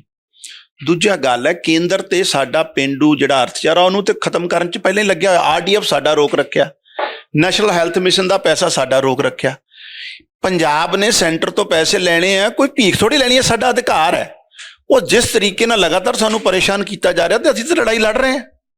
ਕਿਸਾਨ ਜਥੇਬੰਦੀਆਂ ਨੂੰ ਤੇ ਅਸੀਂ ਇਹੀ ਬੇਨਤੀ ਕਰ ਰਹੇ ਹਾਂ, ਲੜਾਈ ਤੇ ਆਪਣੀ ਕੇਂਦਰ ਨਾਲ ਆ, ਆਪਾਂ ਆਪਸ ਚ ਮਤਲਬ ਧੱਕਾ ਮੁੱਕੀ ਨਾ ਹੋਈਏ, ਆਪਾਂ ਆਪਣੇ ਇੱਕ ਦੂਜੇ ਦੀ ਪਰੇਸ਼ਾਨੀ ਦਾ ਨਾ ਕਾਰਨ ਬਣੀਏ। ਔਰ ਪੰਜਾਬ ਦਾ ਮੁੱਖ ਮੰਤਰੀ ਜਿਹੜੇ ਮੌਜੂਦਾ ਮਾਨ ਸਾਹਿਬ ਹੈ ਉਹ ਤੇ ਆਪ ਕਿਸਾਨੀ ਅੰਦੋਲਨ ਕਿਸਾਨੀ ਪਰਿਵਾਰ ਚੋਂ ਹੈ, ਕਿਸਾਨ ਦਾ ਦਰਦ ਸਮਝਦੇ ਆ ਔਰ ਉਹਨਾਂ ਨੂੰ ਪਤਾ ਹੈ। ਔਰ ਜੋ ਸਾਡਾ ਹੀਲਾ ਵਸੀਲਾ ਜਿੰਨੇ ਰਿਸੋਰਸ ਹੈ ਉਹਦੇ ਸਭ ਤੋਂ ਬਿਹਤਰ ਅਸੀਂ ਕੋਸ਼ਿਸ਼ ਹੈ ਕਿ ਕਿਸਾਨੀ ਨੂੰ ਮੁੜ ਪੈਰਾਂ ਤੇ ਲਿਆਈਏ, ਉਹਦੇ ਲਈ ਅਸੀਂ ਆਲਰੇਡੀ ਲੱਗੇ ਹੋਏ ਹਾਂ। ਆਖਰੀ ਸਵਾਲ ਹੈ ਕੰਗ ਸਾਹਿਬ, ਬਹੁਤ ਸਾਰੇ ਆਗੂਆਂ ਨੂੰ ਨਜ਼ਰਬੰਦ ਕੀਤਾ ਗਿਆ, ਹਿਰਾਸਤ ਦੇ ਵਿੱਚ ਲਿਆ ਗਿਆ ਤੇ ਕਾਫੀ ਝੜਪਾਂ ਹੋਈਆਂ। ਕੀ ਹੁਣ ਜਿਹੜੇ ਕਿਸਾਨ ਚੰਡੀਗੜ੍ਹ ਵੱਲ ਨੂੰ ਆ ਰਹੇ ਨੇ, ਕੀ ਉਹਨਾਂ ਨੂੰ ਆਉਣ ਦਿੱਤਾ ਜਾਏਗਾ ਜਾਂ ਫਿਰ ਨਹੀਂ, ਜਾਂ ਫਿਰ ਤੁਸੀਂ ਕੀ ਅਪੀਲ ਕਰਦੇ ਹੋ? ਕਿਸਾਨ ਤੇ ਆਪਣੇ ਘਰ ਸਾਂਭ ਰਿਹਾ, ਪਾਣੀ ਵੜ ਗਿਆ, ਫਸਲਾਂ ਡੁੱਬ ਗਈਆਂ, ਡੰਗਰ ਰੁੜ ਗਏ ਆ, ਕਿਸਾਨ ਤੇ ਉਹਦੇ ਚ ਲੱਗੇ ਹੋਏ ਆ। ਅਸੀਂ ਤਾਂ ਹੀ ਵਾਰ-ਵਾਰ ਇਹਨਾਂ ਨੂੰ ਕਹਿ ਰਹੇ ਸਾਡੀ ਪ੍ਰਾਇੋਰਟੀ ਅੱਜ ਕੀ ਹੋਣੀ ਚਾਹੀਦੀ ਹੈ, ਕਿ ਸਾਡੀ ਪ੍ਰਾਇੋਰਟੀ ਤੇ ਇਹ ਹੈ ਕਿ ਹੜ੍ਹ ਨਾਲ ਲੱਖਾਂ ਏਕੜ ਰਕਬਾ ਤੇ ਸਾਡਾ ਆਲਰੇਡੀ ਖਰਾਬ ਹੋ ਗਿਆ। ਈਵਨ ਇਸ ਵਾਰ ਜਿਸ ਤਰੀਕੇ ਨਾਲ ਟੇਲ ਤੇ ਪਾਣੀ ਪਹੁੰਚਿਆ ਸੀ, ਬਿਜਲੀ ਨਿਰਵਿਘਨ ਰਹੀ ਆ, ਸਭ ਤੋਂ ਘੱਟ ਖਰਚਾ ਕਿਸਾਨ ਦਾ ਹੋਇਆ ਇਸ। ਔਰ ਅਨਫੋਰਚੂਨੇਟਲੀ ਕੁਦਰਤੀ ਵਿਪਦਾ ਪੈ ਗਈ ਤੇ ਹੜ੍ਹ ਆ ਗਏ, ਮਤਲਬ ਉਹਦੇ 'ਚ ਤੇ ਕਿਸੇ ਦਾ ਜ਼ੋਰ ਨਹੀਂ ਹੈ। ਔਰ ਸਾਡੀ ਕੋਸ਼ਿਸ਼ ਮਾਨ ਸਾਹਿਬ ਦੀ ਤੇ ਇਹੀ ਆ ਵੀ ਇਹ 'ਚੋਂ ਵੀ ਕਿਸ ਤਰ੍ਹਾਂ ਕੱਢਣਾ ਹੈ। ਕਿਸਾਨ ਜਥੇਬੰਦੀਆਂ ਨੂੰ ਇੱਕਾ ਦੁੱਕਾ ਕੋਈ ਲੀਡਰਾਂ ਨੂੰ ਕੀਤਾ ਵੀ ਆ, ਉਹ ਮੈਨੂੰ ਲੱਗਦਾ ਉਹ law and order the situation ਨੂੰ ਹੈਂਡਲ ਕਰਨ ਲਈ ਕੀਤਾ ਆ।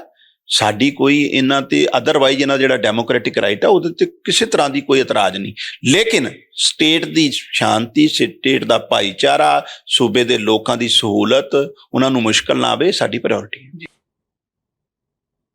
ਸੋ ਮਲਵਿੰਦਰ ਸਿੰਘ ਕੰਗ ਹੋਣਾ ਤੁਸੀਂ ਸੁਣਿਆ, ਦੂਸਰੇ ਪਾਸੇ ਕਿਸਾਨ ਧਰਨਾ ਦੇ ਰਹੇ ਸੀ ਤੇ ਉੱਥੇ ਹੀ ਆਮ ਆਦਮੀ ਪਾਰਟੀ ਦੇ ਖਿਲਾਫ ਕਾਂਗਰਸ ਪਾਰਟੀ ਵੀ ਧਰਨਾ ਲਗਾ ਕੇ ਬੈਠੀ ਸੀ।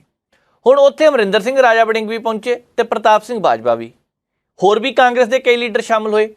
ਇਹਨਾਂ ਨੇ ਜਿਸ ਹਿਸਾਬ ਦੇ ਨਾਲ ਅੱਜ ਆਮ ਆਦਮੀ ਪਾਰਟੀ ਨੂੰ ਲੈ ਕੇ ਤੰਜ਼ ਕੱਸੇ ਨੇ, ਇੱਥੋਂ ਪਤਾ ਲੱਗਦਾ ਕਿ ਆਉਣ ਵਾਲੇ ਦਿਨਾਂ 'ਚ ਸ਼ਬਦੀ ਜੰਗ ਹੋਰ ਤੇਜ਼ ਹੋਣ ਵਾਲੀ ਹੈ, ਕਿਉਂਕਿ ਆਮ ਆਦਮੀ ਪਾਰਟੀ ਦੀ ਸਰਕਾਰ ਕਿਸਾਨਾਂ ਦੇ ਵਿਰੋਧੀ ਹੈ ਜੀ। ਆਮ ਆਦਮੀ ਪਾਰਟੀ ਦੀ ਸਰਕਾਰ ਇਸ ਵੇਲੇ ਸਹੀ ਰਸਤੇ ਤੇ ਨਹੀਂ ਚੱਲ ਰਹੀ। ਆਮ ਆਦਮੀ ਪਾਰਟੀ ਦੀ ਸਰਕਾਰ ਦਿਸ਼ਾ ਭਟਕ ਚੁੱਕੀ ਹੈ। ਕਾਂਗਰਸ ਦੇ ਸਿਆਸਤਦਾਨਾਂ ਨੇ ਇਸ ਤਰ੍ਹਾਂ ਦੀਆਂ ਗੱਲਾਂ ਕਹੀਆਂ, ਇੱਥੋਂ ਤੱਕ ਕਿ ਪ੍ਰਤਾਪ ਸਿੰਘ ਬਾਜਵਾ ਨੇ ਤਾਂ ਇਹ ਕਹਿਤਾ ਕਿ ਭਗਵੰਤ ਮਾਨ ਸਾਹਿਬ ਦੇ ਵਿੱਚ ਹਿਟਲਰ ਦੀ ਆਤਮਾ ਆਈ ਹੋਈ ਹੈ। ਇਹ ਜਿਹੜਾ ਇੱਕ ਦੂਜੇ ਨਾਲ ਕੰਪੇਅਰ ਕੀਤਾ ਜਾਂਦਾ ਹੈ, ਜਦੋਂ ਇੱਕ ਦੂਜੇ ਨਾਲ ਉਸ ਰਾਜ ਦੀਆਂ ਗੱਲਾਂ ਕੀਤੀਆਂ ਜਾਂਦੀਆਂ ਨੇ, ਸਿਆਸਤਦਾਨ ਅਗਲੇ ਦਿਨ ਫਿਰ ਮੋੜਵਾਂ ਜਵਾਬ ਦਿੰਦੇ ਆ, ਫਿਰ ਇਹ ਸ਼ਬਦੀ ਜੰਗ ਤੇਜ਼ ਹੋ ਜਾਂਦੀ ਹੈ। ਤੇ ਇਹਦੇ ਵਿੱਚੋਂ ਬਹੁਤ ਸਾਰੇ ਲੋਕ ਜੋ ਚਟਕਾਰੇ ਲੈਣ ਵਾਲੀਆਂ ਖਬਰਾਂ ਹੁੰਦੀਆਂ ਨੇ, ਮਸਾਲੇ ਲੱਗੀਆਂ ਖਬਰਾਂ ਹੁੰਦੀਆਂ, ਉਹਨਾਂ ਨੂੰ ਪਸੰਦ ਬਹੁਤ ਕਰਦੇ ਆ। ਤੇ ਵੱਖ-ਵੱਖ ਲੋਕ ਜਦੋਂ ਇਹ ਖਬਰਾਂ ਪਸੰਦ ਕਰਦੇ ਆ, ਭਲਾ ਕਿਹਦਾ ਹੁੰਦਾ? ਕਿਸੇ ਦਾ ਵੀ ਨਹੀਂ, ਨਾ ਪੰਜਾਬ ਦਾ, ਨਾ ਲੋਕਾਂ ਦਾ, ਨਾ ਸਿਆਸਤਦਾਨਾਂ ਦਾ। ਸਿਆਸਤਦਾਨਾਂ ਚਲੋ ਸ਼ਾਇਦ ਇਹਦੇ ਵਿੱਚੋਂ ਇੱਕ ਅੱਧਾ ਬਿਆਨ ਨਿਕਲ ਜਾਂਦਾ, ਅਗਲੇ ਦਿਨ ਚਿੱਟਾ ਕੁੜਤਾ ਪਜਾਮਾ ਪਾ ਕੇ ਤਸਵੀਰ ਲੱਗ ਜਾਂਦੀ ਹੈ, ਛਪ ਜਾਂਦੀ ਹੈ ਅਖਬਾਰ ਦੇ ਵਿੱਚ, ਤਾਂ ਫਿਰ ਖੁਸ਼ ਵੀ ਹੋ ਜਾਂਦੇ ਆ। ਪਰ ਮਸਲਾ ਇੱਥੇ ਇਹ ਹੈ ਕਿ ਜਿਸ ਹਿਸਾਬ ਦੇ ਨਾਲ ਕਿਸਾਨਾਂ ਤੇ ਕਹਿੰਦੇ ਲਾਠੀ ਚਾਰਜ ਹੋਇਆ, ਕੱਲ ਇੱਕ ਕਿਸਾਨ ਦੀ ਮੌਤ ਹੋਈ ਹੈ, ਪ੍ਰਤਾਪ ਸਿੰਘ ਬਾਜਵਾ ਕਹਿੰਦੇ ਬਿਲਕੁਲ ਜ਼ਿੰਮੇਵਾਰ ਇਹਦੇ ਲਈ ਮਾਨ ਸਰਕਾਰ ਹੈ। ਤੇ ਦੂਸਰੇ ਪਾਸੇ ਉਹਨਾਂ ਨੇ ਨਾਲ ਹੀ ਪੰਚਾਇਤਾਂ ਦੀਆਂ ਜਿਹੜੀਆਂ ਚੋਣਾਂ ਰੱਦ ਕੀਤੀਆਂ, ਉਹਦਾ ਮੁੱਦਾ ਚੁੱਕ ਲਿਆ। ਕਹਿੰਦੇ ਲੋੜ ਕੀ ਸੀ ਇਸ ਵੇਲੇ, 6 ਮਹੀਨੇ ਦਾ ਸਮਾਂ ਬਚਿਆ, ਪਿੰਡਾਂ ਦੇ ਵਿੱਚ ਵਿਕਾਸ ਦੇ ਕੰਮ ਸਾਰੇ ਰੁਕ ਗਏ, ਇਹਦੇ ਵਿੱਚ ਕੋਈ ਸ਼ੱਕ ਨਹੀਂ। ਨਵੀਂ ਸਰਕਾਰ, ਨਵੇਂ ਪੰਚ ਸਰਪੰਚ ਆਉਣਗੇ, ਜਲਦੀ ਬਣਾਉਣਗੇ, ਕਿੰਨਾ ਟਾਈਮ ਲਗਾਉਣਗੇ ਇਹ ਪਤਾ ਨਹੀਂ। ਪਰ ਇੱਕ ਗੱਲ ਆਮ ਤੌਰ ਤੇ ਕਹੀ ਜਾਂਦੀ ਹੈ ਕਿ 4 ਸਾਲ ਭਾਵੇਂ ਕੋਈ ਕੁਛ ਨਾ ਕਰੇ, ਜਦੋਂ ਕੋਈ ਵੋਟਾਂ ਆਉਣ ਵਾਲੀਆਂ ਹੁੰਦੀਆਂ ਨਾ, ਪੰਚੀ ਦੀਆਂ, ਸਰਪੰਚੀ ਦੀਆਂ, ਰਹਿਣ ਸਾਰੇ ਜਣੇ ਚੱਕਲਾਂ ਦੇ ਟੋਕਰੇ, ਕਈਆਂ ਰੰਬੇ, ਸਾਰੇ ਜਣੇ ਅਸੀਂ ਤੁਹਾਡੇ ਨਾਲ ਹਾਂ ਜੀ, ਅਸੀਂ ਇਸ ਗਲੀ ਦਾ ਵਿਕਾਸ ਕਰਾਵਾਂਗੇ, ਅਸੀਂ ਇੱਥੇ ਲਾਈਟਾਂ ਲਵਾਵਾਂਗੇ, ਬੂਟੇ ਲਵਾਵਾਂਗੇ, ਸਾਨੂੰ ਦੱਸੋ ਕਿੱਥੇ ਕੀ ਕਰਨਾ। ਫਿਰ ਪੰਚ ਸਰਪੰਚ ਵੀ, ਫਿਰ ਲੋਕ ਵੀ, ਚਲੋ ਉਹਨਾਂ ਦਾ ਕੰਮ ਹੁੰਦਾ, ਸੜਕਾਂ ਵੀ ਬਣ ਜਾਂਦੀਆਂ ਪਿੰਡਾਂ ਦੀਆਂ ਕਿਸੇ ਵੇਲੇ। ਪਰ ਇੱਥੇ ਜਦੋਂ ਪ੍ਰਤਾਪ ਸਿੰਘ ਬਾਜਵਾ ਇਹ ਗੱਲ ਕਹਿੰਦੇ ਨੇ ਕਿ ਕਿਉਂ ਭੰਗ ਕੀਤੀਆਂ ਪੰਚਾਇਤੀ ਜਿਹੜੇ ਪੰਚਾਇਤ ਸੀ, ਕਿਉਂ ਭੰਗ ਕੀਤੀਆਂ, ਨਾ ਕਰਦੇ ਤਾਂ ਵਧੀਆ ਸੀਗਾ। ਚਲੋ ਦੇਖਦੇ ਹਾਂ ਆਉਣ ਵਾਲੇ ਸਮੇਂ ਦੇ ਦੌਰਾਨ ਗੱਲ ਕਿੱਧਰ ਨੂੰ ਜਾਂਦੀ ਹੈ। ਪਰ ਪ੍ਰਤਾਪ ਸਿੰਘ ਬਾਜਵਾ ਨੂੰ ਵੀ ਅਸੀਂ ਸੁਣਦੇ ਹਾਂ, ਪ੍ਰਾਈਮ ਏਸ਼ੀਆ ਟੀਵੀ ਦੇ ਪੱਤਰਕਾਰ ਨੇ ਨੰਦਪ੍ਰੀਤ, ਉਹਨਾਂ ਨੇ ਗੱਲਬਾਤ ਵੀ ਕੀਤੀ ਹੈ। ਪ੍ਰਤਾਪ ਸਿੰਘ ਬਾਜਵਾ ਉਹ ਵੀ ਬੋਲੇ ਨੇ, ਪਰ ਦੇਖਦੇ ਹਾਂ ਪਹਿਲਾਂ ਕੀ ਕਹਿੰਦੀ ਹੈ ਰਿਪੋਰਟ।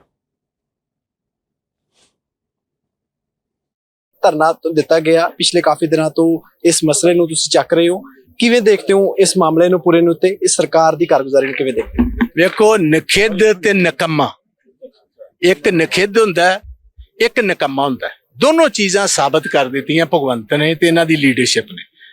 ਝੂਠ ਬੋਲਣ ਚ, ਕੁਫਰ ਤੋਲਣ ਚ ਇਹ ਪ੍ਰੋਫੈਸ਼ਨਲਸ ਨੇ। ਜਿਹੜਾ ਇਹਨਾਂ ਦਾ ਜੱਦੀ ਪੇਸ਼ਾ ਸੀ ਉਹ ਇਹਨੇ ਸਹੀ ਮੈਨੇ ਸਾਬਤ ਕਰ ਦਿੱਤਾ ਕਿ ਜਿਹੜਾ ਇਹਦਾ ਪੇਸ਼ਾ ਸੀ ਉਸੇ as a politician, as a chief minister ਬਣ ਕੇ ਇਹਨੇ ਉਹੀ ਰੂਪ ਅਖਤਿਆਰ ਕੀਤਾ। ਨਾ ਇਹ ਸੰਜੀਦਾ, ਨਾ ਇਹ ਪੰਜਾਬ ਨਾਲ ਸਿੰਸੀਅਰ ਹੈ। ਸਰਕਾਰ ਦਿੱਲੀ ਤੋਂ ਰਨ ਹੋ ਰਹੀ ਹੈ, ਇਹ ਕੱਲਾ ਮਖੌਟਾ ਹੈ ਉਹਨਾਂ ਦਾ। ਤੇ ਜਿੰਨਾ ਪੰਜਾਬ ਦੇ ਵਿੱਚ ਅੱਜ ਕਿਸਾਨਾਂ ਨਾਲ ਅਤਿਆਚਾਰ ਹੋ ਰਿਹਾ, ਜਾਂ ਜਿਹੜੇ ਦੋ ਭਰਾ ਜਿਨ੍ਹਾਂ ਖੁਦਕਸ਼ੀਆਂ ਕੀਤੀ, ਇਹਨਾਂ ਦੀ ਡਾਇਰੈਕਟ ਰਿਸਪੌਂਸਿਬਿਲਿਟੀ ਜਿਹੜੀ ਹੈ ਉਹਦੇ ਜ਼ਿੰਮੇਵਾਰ ਭਗਵੰਤ ਮਾਨ ਤੇ ਇਹਦਾ ਜਿਹੜਾ ਟੋਲਾ ਹੈ ਉਹ ਜ਼ਿੰਮੇਵਾਰ ਠਹਿਰਾਇਆ ਜਾਏਗਾ। ਜਿੱਦਣ ਵੀ ਕਾਂਗਰਸ ਆਏਗੀ ਗੁਰੂ ਮਹਾਰਾਜ ਸਾਹਿਬ ਦੀ ਮਿਹਰ ਨਾਲ ਤੇ ਪੰਜਾਬੀਆਂ ਦੀ ਕਿਰਪਾ ਨਾਲ, ਜਿੱਦਣ ਵੀ ਅਸੀਂ ਆਵਾਂਗੇ, ਇਹ ਦੋ ਕੇਸਾਂ ਦੇ ਵਿੱਚ ਹੀ will have to face trial. Bajwa Sahib, ਤੁਸੀਂ ਹੁਣੇ ਸਪੀਚ ਦਿੱਤੀ ਆ, ਉਸ ਦੇ ਵਿੱਚ ਗੁਰਦਾਸਪੁਰ ਸੀਟ ਦਾ ਵੀ ਜ਼ਿਕਰ ਹੋਇਆ, ਬੋਰ ਵਾਲੀ ਵਿਧਾਨ ਸਭਾ ਸੀਟ ਦਾ ਵੀ ਜ਼ਿਕਰ ਹੋਇਆ। ਕਿਵੇਂ ਦੇਖਦੇ ਹੋ? ਕਿਉਂਕਿ ਸਨੀ ਦਿਓਲ ਜਵਾਬ ਦੇ ਗਿਆ, ਨਾਲ ਸੁਨੀਲ ਜਾਖੜ ਸਾਹਿਬ ਜਵਾਬ ਦੇ ਗਏ ਇਲੈਕਸ਼ਨ ਲੜਨ ਨੂੰ। ਤੁਸੀਂ ਕਹਿ ਰਹੇ ਹੋ ਕਿ ਆਓ ਚੈਲੰਜ ਕਰ ਰਹੇ ਹੋ, ਇਲੈਕਸ਼ਨ ਲੜੋ, ਕਿਵੇਂ ਦੇਖਦੇ ਹੋ ਇਸ ਨੂੰ? ਵੇਖੋ, ਤੁਸੀਂ ਮੈਨੂੰ ਦੱਸੋ, ਪੋਲੀਟੀਕਲ ਜਮਾਤ ਹੈ ਜਿਹੜੀ ਕਹਿੰਦੀ ਅਸੀਂ ਬਦਲ ਬਣ ਰਹੇ ਹਾਂ, ਉਹਨਾਂ ਦਾ ਪੁਰਾਣਾ MP ਮੈਦਾਨ ਛੱਡ ਕੇ ਭੱਜ ਗਿਆ, ਧੋਖਾ ਕਰਕੇ ਭੱਜ ਗਿਆ। ਉਹਨਾਂ ਦਾ ਪ੍ਰਧਾਨ ਬਾਹਾਂ ਖੜੀਆਂ ਕਰ ਗਿਆ ਕਿ ਮੈਂ ਇਲੈਕਸ਼ਨ ਲੜਨੀ ਨਹੀਂ, ਮੈਂ ਲੜਾਵਾਂਗਾ। ਜਦੋਂ ਭਲਵਾਨ ਭੱਜੇ ਤੇ ਬਾਕੀ ਕੌਣ ਲੜਦਾ ਹੁੰਦਾ? ਅੱਜ ਜਿਹੜਾ ਤੁਹਾਡਾ ਕ੍ਰਿਕਟ ਦਾ ਕੈਪਟਨ ਹੈ ਉਹ ਲੜਕਾ ਕੋਹਲੀ, ਜੇ ਕੋਹਲੀ ਜਿਹੜਾ ਉਹ ਮੈਦਾਨ ਛੱਡ ਕੇ ਭੱਜੇ ਤੇ ਦੂਜੀ ਟੀਮ ਕਿਹੜੀ ਲੜੇਗੀ ਉਹਦੇ ਥੱਲੇ ਜੀ? ਤੋ ਇਸ ਗੱਲ ਕਾਰਨ ਮੈਂ ਇਹਨੂੰ ਕਹੂੰਗਾ, ਸੁਨੀਲ ਜਾਖੜ ਨੂੰ ਆ ਕੇ ਗੁਰਦਾਸਪੁਰ ਤੈਨੂੰ ਉਡੀਕਦਾ। ਬੀਜੇਪੀ ਦੀ ਲੀਡਰਸ਼ਿਪ ਨੂੰ ਵੀ ਪਤਾ ਲੱਗ ਜਾਏ ਕਿ ਤੂੰ ਕਿੱਡਾ ਪਪੂਲਰ ਹੈ, ਤੇ ਆਪਣੇ ਭਤੀਜੇ ਕੋ ਅਸਤੀਫਾ ਦਵਾ। ਅਸੀਂ ਉਹ ਵੀ ਤੁਹਾਡਾ ਚੈਲੰਜ ਕਬੂਲ ਕਰਨੇ ਆ। ਥੋੜੀ ਜੀ ਸਿਆਸਤ ਅਸੂਲ ਦੀ ਕਰੋ ਸੁਨੀਲ ਜੀ। ਤੁਹਾਡਾ ਭਤੀਜਾ ਪੇਠੇ ਛੁਰਾ ਮਾਰ ਰਿਹਾ ਕਾਂਗਰਸ ਦੇ ਤੇ ਤਨਖਾਹ ਸਾਡੇ ਖਾਤੇ ਚੋਂ ਲੈ ਰਿਹਾ। ਇੰਡੀਅਨ ਨੈਸ਼ਨਲ ਕਾਂਗਰਸ ਦਾ ਰਿਪਰੈਜ਼ੈਂਟੇਟਿਵ ਹੋ ਕੇ ਇਲੈਕਸ਼ਨ ਜਿੱਤਿਆ, ਉਹ ਜਾਖੜ ਸੁਨੀ ਐਜ਼ ਸੰਦੀਪ ਜਾਖੜ ਨਹੀਂ ਜਿੱਤਿਆ, ਨਾ ਜਾਖੜ ਪਾਰ ਦਾ ਨੁਮਾਇੰਦਾ ਹੋ ਕੇ ਜਿੱਤਿਆ। ਤੁਸੀਂ ਲੜਾਓ ਐਤਕੀ, ਆਪੇ ਪਤਾ ਲੱਗ ਜਾਏਗਾ, ਤੁਹਾਡੇ ਹੱਕ 'ਚ ਫਤਵਾ ਆ ਜਾਏਗਾ, ਅਸੀਂ ਵੀ ਤਸਲੀਮ ਕਰ ਲਾਂਗੇ। ਤੂੰ ਗੁਰਦਾਸਪੁਰੀਏ ਡੀਕਦੇ ਨੇ, ਉਹਨੂੰ ਅਬੋਹਰ ਵਾਲੇ ਡੀਕਦੇ ਨੇ। ਪਰ ਇਸ ਤੋਂ ਪਹਿਲਾਂ ਮਹਾਰਾਣੀ ਪ੍ਰਨੀਤ ਕੌਰ ਨੇ ਵੀ ਅਸਤੀਫਾ ਦਿੱਤਾ। ਲਗਾਤਾਰ ਤੁਸੀਂ ਮੰਗ ਉਠਾ ਰਹੇ ਹੋ, ਪਾਰਟੀ ਨੂੰ ਕਹਿ ਰਹੇ ਹੋ ਉਹਨਾਂ ਨੂੰ ਬਾਹਰ ਦਾ ਰਸਤਾ ਦਿਖਾਓ, ਨਾ ਪਾਰਟੀ ਨੇ ਮੰਨੀ ਤੁਹਾਡੀ। ਪ੍ਰਨੀਤ ਕੌਰ ਨੇ ਅਸਤੀਫਾ ਨਹੀਂ ਦਿੱਤਾ, ਉਹਦੇ ਘਰ ਦੇ ਦੀ ਜ਼ਮਾਨਤ ਐਵੇਂ ਲੋਕਾਂ ਨੇ ਜ਼ਬਤ ਕਰਾਤੀ ਹੈ। ਐਤਕੀ ਇਹਨਾਂ ਦਾ ਜਿਹੜਾ ਪਰਿਵਾਰ ਦਾ ਜੀ ਖਲੋਏਗਾ ਉਹਦੀ ਜ਼ਮਾਨਤ ਜ਼ਬਤ ਹੋਏਗੀ ਪਟਿਆਲੇ ਤੋਂ। ਅਸੀਂ ਇਹਨਾਂ ਦੀ ਪ੍ਰਿੰਸੀਪਲਸ ਦੀ ਗੱਲ ਕਰ ਰਹੇ, ਅਸੂਲ ਦੀ ਗੱਲ ਕਰ ਰਹੇ। ਬੇਅਸੂਲੇ ਸਿਆਸਤਦਾਨ ਗੱਲ ਲੋਕਾਂ ਨੂੰ ਕਹਿੰਦੇ ਨੇ ਭਾਜਪਾ ਚਾਹੋ, ਆਪਣੀਆਂ ਘਰ ਦੀਆਂ ਤੇ ਆਪਣੇ ਭਤੀਜਿਆਂ ਕੋਲ ਅਸਤੀਫਾ ਦਵਾ ਕੇ ਰਾਜੀ ਨਹੀਂ। ਕਿਹੜੇ ਅਸੂਲ ਦੀ ਗੱਲ ਕਰਦੇ ਨੇ? ਇੱਕ ਤਨਖਾਹ ਪਿੱਛੇ MLA ਦੀ ਲੱਖ ਰੁਪਈਆ ਤੇ MP ਦੀ 2.5 ਲੱਖ ਰੁਪਈਆ ਹੋਣੀ ਹੈ। ਇੱਕ ਤਨਖਾਹ ਪਿੱਛੇ ਤੇ ਇੱਕ 5 ਕਰੋੜ ਰੁਪਈਆ ਜਿਹੜਾ MP ਨੂੰ ਮਿਲਦਾ ਲੈਡ ਫੰਡ, ਉਹਦੇ ਵਾਸਤੇ ਤੂੰ ਅਜੇ ਤੱਕ ਲਿਲਕੜੀਆਂ ਕੱਢੀ ਜਾ ਰਹੀ ਹੈ। ਇੰਨਾ ਬੇਇੱਜ਼ਤ ਹੁੰਦਾ ਮੈਂ ਕੋਈ ਨਹੀਂ ਬੰਦਾ ਵੇਖਿਆ। ਬਾਜਵਾ ਸਾਹਿਬ, 2024 ਦੀਆਂ ਇਲੈਕਸ਼ਨਾਂ ਐਨ ਮੂਰੇ ਆ ਖੜੀਆਂ ਨੇ। ਤੁਹਾਡੀ ਪਾਰਟੀ ਦੇ ਬਹੁਤ ਸਾਰੇ ਲੀਡਰ ਛੱਡ ਕੇ ਦੂਜੀਆਂ ਪਾਰਟੀਆਂ ਜਾ ਰਹੇ ਨੇ, BJP ਜਾ ਰਹੇ ਨੇ। ਨੁਕਸਾਨ ਤੁਹਾਨੂੰ ਲੱਗਦਾ ਨਹੀਂ ਕਿ ਹੋਏਗਾ? ਮਨਪ੍ਰੀਤ ਬਾਦਲ ਸਾਹਿਬ ਗਏ ਨੇ, ਹੋਰ ਕਿੰਨੇ ਬੰਦੇ ਗਏ ਨੇ ਯਾਰ। ਉਹਨਾਂ ਨੂੰ ਗੱਲ ਕਰ ਜਿਹਨੇ ਪਹਿਲੇ ਭੋਗ ਪਾਇਆ ਅਕਾਲੀ ਦਲ ਦਾ, ਫਿਰ ਸਾਡਾ ਪਾਇਆ। ਅਸੀਂ ਤੇ ਆਪ ਕਿਹਾ ਕਿ ਜਾ ਕਾਕਾ ਅੰਤਮ ਅਰਦਾਸ ਹੁਣ ਭਾਜਪਾ ਦੀ ਕਰ ਰਿਹਾ, ਤੈਨੂੰ ਸ਼ਲੋਕ ਬੜੇ ਆਉਂਦੇ ਨੇ, ਸ਼ਲੋਕ ਬੜੇ ਸੁਣਾ ਸਕਦਾ, ਇਤਿਹਾਸ ਨਾਲ ਬੜਾ ਤੁਹਾਨੂੰ ਜੋੜ ਸਕਦਾ, ਝੂਠੀਆਂ ਗੱਲਾਂ ਬੜੀਆਂ ਵਧੀਆ ਕਰ ਸਕਦਾ, ਟਾਲਸਟਾਏ ਤੇ ਸਟੈਲਿਨ ਨੂੰ ਕੋਟ ਕਰ ਸਕਦਾ, ਅਲਾਮਾ ਇਕਬਾਲ ਦੇ ਸ਼ੇਅਰ ਬੋਲ ਸਕਦਾ। ਅਸੀਂ ਤੇ ਕਿਹਾ ਉੱਥੇ ਜਾ, ਪੰਜਵੀਂ ਪਾਰਟੀ ਚ ਆ ਗਿਆ ਉਹ। ਅਕਾਲੀ ਦਲ ਤੋਂ PPP ਤੋਂ ਕਾਂਗਰਸ ਤੋਂ ਭਾਜਪਾ, ਆਪਣੀ ਮਾਸੀ ਪਾਰਟੀ ਤੁਰ ਗਿਆ। ਮਾਂ ਪਾਰਟੀ ਅਕਾਲੀ ਦਲ ਹੈ। ਜਦੋਂ ਕੁਝ ਨਾ ਸੌ ਰਿਹਾ ਫਿਰ ਉਹਨਾਂ ਕੋ ਤੁਰ ਜਾਏਗਾ। ਦੋਨੋਂ ਜਾਣੇ ਇਕੱਠੇ ਹੋ ਕੇ ਇੱਕ ਢੋਲ ਖੜਕਾਏਗਾ, ਇੱਕ ਛੈਣ ਕੇ ਖੜਕਾਇਆ ਕਰੇਗਾ। ਰਹਿ ਗਏ ਨਾ 5-4 ਜਿਹੜੇ ਬਾਦਲ ਕੇ ਨੇ, ਇੱਕ ਢੋਲਕੀ ਖੜਕਾਇਆ ਕਰੇਗਾ, ਦੂਜੇ ਛੈਣੇ ਖੜਕਾਏਗਾ। ਇਹਨਾਂ ਦੀ ਘਰ ਦੀ ਟੀਮ ਬਣ ਜਾਏਗੀ। ਸੋ ਪ੍ਰਤਾਪ ਸਿੰਘ ਬਾਜਵਾ ਨੂੰ ਤੁਸੀਂ ਸੁਣਿਆ ਕਿਸ ਹਿਸਾਬ ਦੇ ਨਾਲ ਜੋ ਵੀ ਗੱਲਾਂ ਕੀਤੀਆਂ ਨੇ ਇਸ ਵੇਲੇ। ਦੇਖੋ, ਇੱਕ ਪਾਸੇ ਤਾਂ ਇਹ ਗੱਲ ਹੈਗੀ ਹੈ ਕਿ ਕਿਸਾਨਾਂ ਦਾ ਰੋਸ ਪ੍ਰਦਰਸ਼ਨ ਚੱਲਦਾ ਪਿਆ ਹੈ, ਵਿਰੋਧੀ ਧਿਰਾਂ ਨੇ ਸਾਥ ਦੇਣਾ ਹੈ, ਮੁੱਦਾ ਚੁੱਕਣਾ। ਪਰ ਇੱਥੇ ਬਹੁਤ ਸਾਰੇ ਲੋਕ ਵੀ ਇੱਕ ਸਵਾਲ ਚੁੱਕ ਰਹੇ ਨੇ। ਉਹ ਕਹਿੰਦੇ ਛੋਟੀ ਜੀ ਗੱਲ ਹੁੰਦੀ ਹੈ ਤੇ ਧਰਨਾ ਲਾਉਣ ਤੁਰ ਪੈਂਦੇ ਨੇ। ਚਲੋ, ਇਹ ਉਹਨਾਂ ਲੋਕਾਂ ਦਾ ਆਪਣਾ ਖਿਆਲ ਹੋ ਸਕਦਾ ਹੈ। ਵੈਸੇ ਪਿਛਲੇ ਸਮੇਂ ਦੇ ਦੌਰਾਨ ਜਦੋਂ ਸਰਕਾਰ ਬਣਦੀ ਹੈ, ਇਹਨਾਂ ਨੇ ਇਹ ਗੱਲ ਕਹੀ ਸੀ, ਅਸੀਂ ਕਿਸੇ ਵੀ ਕਿਸਾਨਾਂ ਦੀਆਂ ਸਮੱਸਿਆਵਾਂ ਜਿਹੜੀਆਂ ਵੀ ਮਰਜ਼ੀ ਹੁਣ ਅਸੀਂ ਹੱਲ ਕਰਾਂਗੇ, ਧਰਨਾ ਤਾਂ ਲਾਉਣ ਹੀ ਨਹੀਂ ਦੇਣਾ, ਪੰਜਾਬ ਦੇ ਵਿੱਚ ਧਰਨਾ ਲੱਗਣ ਹੀ ਨਹੀਂ ਦੇਣਾ। ਟੈਂਕੀਆਂ ਤੇ ਕੋਈ ਟੀਚਰ ਚੜ੍ਹ ਨਹੀਂ ਦੇਣਾ, ਇਹ ਗੱਲਾਂ ਕੀਤੀਆਂ ਗਈਆਂ ਸੀ। ਪਰ ਕੀ ਸਾਰਾ ਕੁਝ ਠੀਕ ਹੋ ਗਿਆ? ਕਿਹਾ ਤਾਂ ਇਹ ਵੀ ਗਿਆ ਸੀ ਕਿਸਾਨ ਖੁਦਕੁਸ਼ੀਆਂ ਨਹੀਂ ਕਰਨਗੇ, ਕੀ ਖੁਦਕੁਸ਼ੀਆਂ ਰੁਕ ਗਈਆਂ? ਬਹੁਤ ਸਾਰੇ ਸਵਾਲ ਨੇ। 14,000 ਤੋਂ ਵੱਧ ਕਿਸਾਨਾਂ ਦੀ ਖੁਦਕੁਸ਼ੀ ਪਿਛਲੇ 20 ਸਾਲਾਂ ਦੇ ਵਿੱਚ ਹੋ ਚੁੱਕੀ ਹੈ। ਉਹਦੇ ਵਿੱਚੋਂ 1400 ਕੁਛ ਕਿਸਾਨ, 1461 ਸ਼ਾਇਦ ਉਹਨਾਂ ਦੀ ਗਿਣਤੀ ਬਣਦੀ ਹੈ, ਉਹਨਾਂ ਨੇ ਖੁਦਕੁਸ਼ੀ 1.5 ਸਾਲ ਦੇ ਵਿੱਚ ਕੀਤੀ ਹੈ। ਕਾਰਨ ਕੀ ਸੀਗਾ? ਕਰਜ਼ਾ। ਚਲੋ ਕਰਜ਼ਾ ਲੈ ਲੈਂਦੇ ਆ, ਲਾ ਨਹੀਂ ਹੁੰਦਾ। ਅਸੀਂ ਇੱਕ ਦਿਨ ਪਹਿਲਾਂ ਵੀ ਜ਼ਿਕਰ ਕੀਤਾ ਸੀ, ਨਿੱਜੀ ਤੌਰ ਤੇ ਕਰਜ਼ਾ ਉਹ ਲੈਂਦੇ ਪਏ ਆ, ਨਿੱਜੀ ਕੰਮਾਂ ਲਈ ਲੈਂਦੇ ਪਏ ਆ। ਜੇਕਰ ਨਹੀਂ ਤਾਰਦੇ ਤਾਂ ਗਲਤੀ ਉਹਨਾਂ ਦੀ ਹੈ, ਪਰ ਜਦੋਂ ਫਸਲ ਖਰਾਬ ਹੋ ਜਾਂਦੀ ਹੈ ਉਦੋਂ ਕੀ ਕੀਤਾ ਜਾਵੇ? ਹੁਣ ਵੀ ਬਹੁਤ ਸਾਰੇ ਲੋਕ ਉਹ ਸੀ ਜਿਨ੍ਹਾਂ ਨੇ ਕਿਹਾ ਕਿ ਅਸੀਂ ਪਹਿਲੀ ਵਾਰ ਠੇਕੇ ਤੇ ਜ਼ਮੀਨ ਲਈ, ਠੇਕਾ ਵੀ ਦਿੱਤਾ, ਨਾਲ ਹੜ੍ਹ ਆ ਗਏ, ਪਾਣੀ ਦੇ ਨਾਲ ਜ਼ਮੀਨ ਸਾਰੀ ਰੁੜ ਗਈ, ਜਾਂਦਾ ਲੱਗੇ ਸਾਰੀ ਫਸਲ, ਉਹ ਕਿਸਾਨਾਂ ਨੂੰ ਨੁਕਸਾਨ ਹੋਇਆ। ਪਰ ਜਿਹੜੇ ਲੋਕ ਇਹ ਗੱਲ ਕਹਿੰਦੇ ਆ ਕਿ ਤੁਸੀਂ ਸਿਰਫ ਕਿਸਾਨਾਂ ਦੀ ਗੱਲ ਹੀ ਕਿਉਂ ਕਰਦੇ ਹੋ, ਅਸੀਂ ਇਹ ਵੀ ਨਾਲ ਗੱਲ ਕਹਿੰਦੇ ਪਏ ਆ ਕਿ ਖੇਤਾਂ ਦੇ ਵਿੱਚ ਕੰਮ ਕਰਨੇ ਮਜ਼ਦੂਰ ਉਹ ਵੀ ਦੁਖੀ ਹੋਏ ਨੇ, ਰੋਟੀ ਉਹਨਾਂ ਦੀ ਵੀ ਪੱਕਣੀ ਔਖੀ ਹੋਈ ਹੈ। ਜਿਹੜਾ ਰਿਕਸ਼ਾ ਚਲਾ ਰਿਹਾ ਉਹਦਾ ਵੀ ਕੰਮ ਔਖਾ ਹੋਇਆ ਪਿਆ, ਜਿੱਥੇ ਪਾਣੀ ਹੈ ਸਾਰਾ ਕੁਝ ਰੁਕਿਆ ਪਿਆ, ਆਵਾਜਾਈ ਪੂਰੀ ਰੁਕੀ ਪਈ ਹੈ। ਨੁਕਸਾਨ ਹਰ ਇੱਕ ਨੂੰ ਹੈ, ਚਾਹੇ ਛੋਟੇ ਤੋਂ ਛੋਟਾ ਹੋਵੇ, ਵੱਡੇ ਤੋਂ ਵੱਡਾ ਹੋਵੇ, ਮਿਡਲ ਵਰਗ ਹੋਵੇ, ਜਿਹੜਾ ਮਰਜ਼ੀ ਪਰਿਵਾਰ ਹੋਵੇ।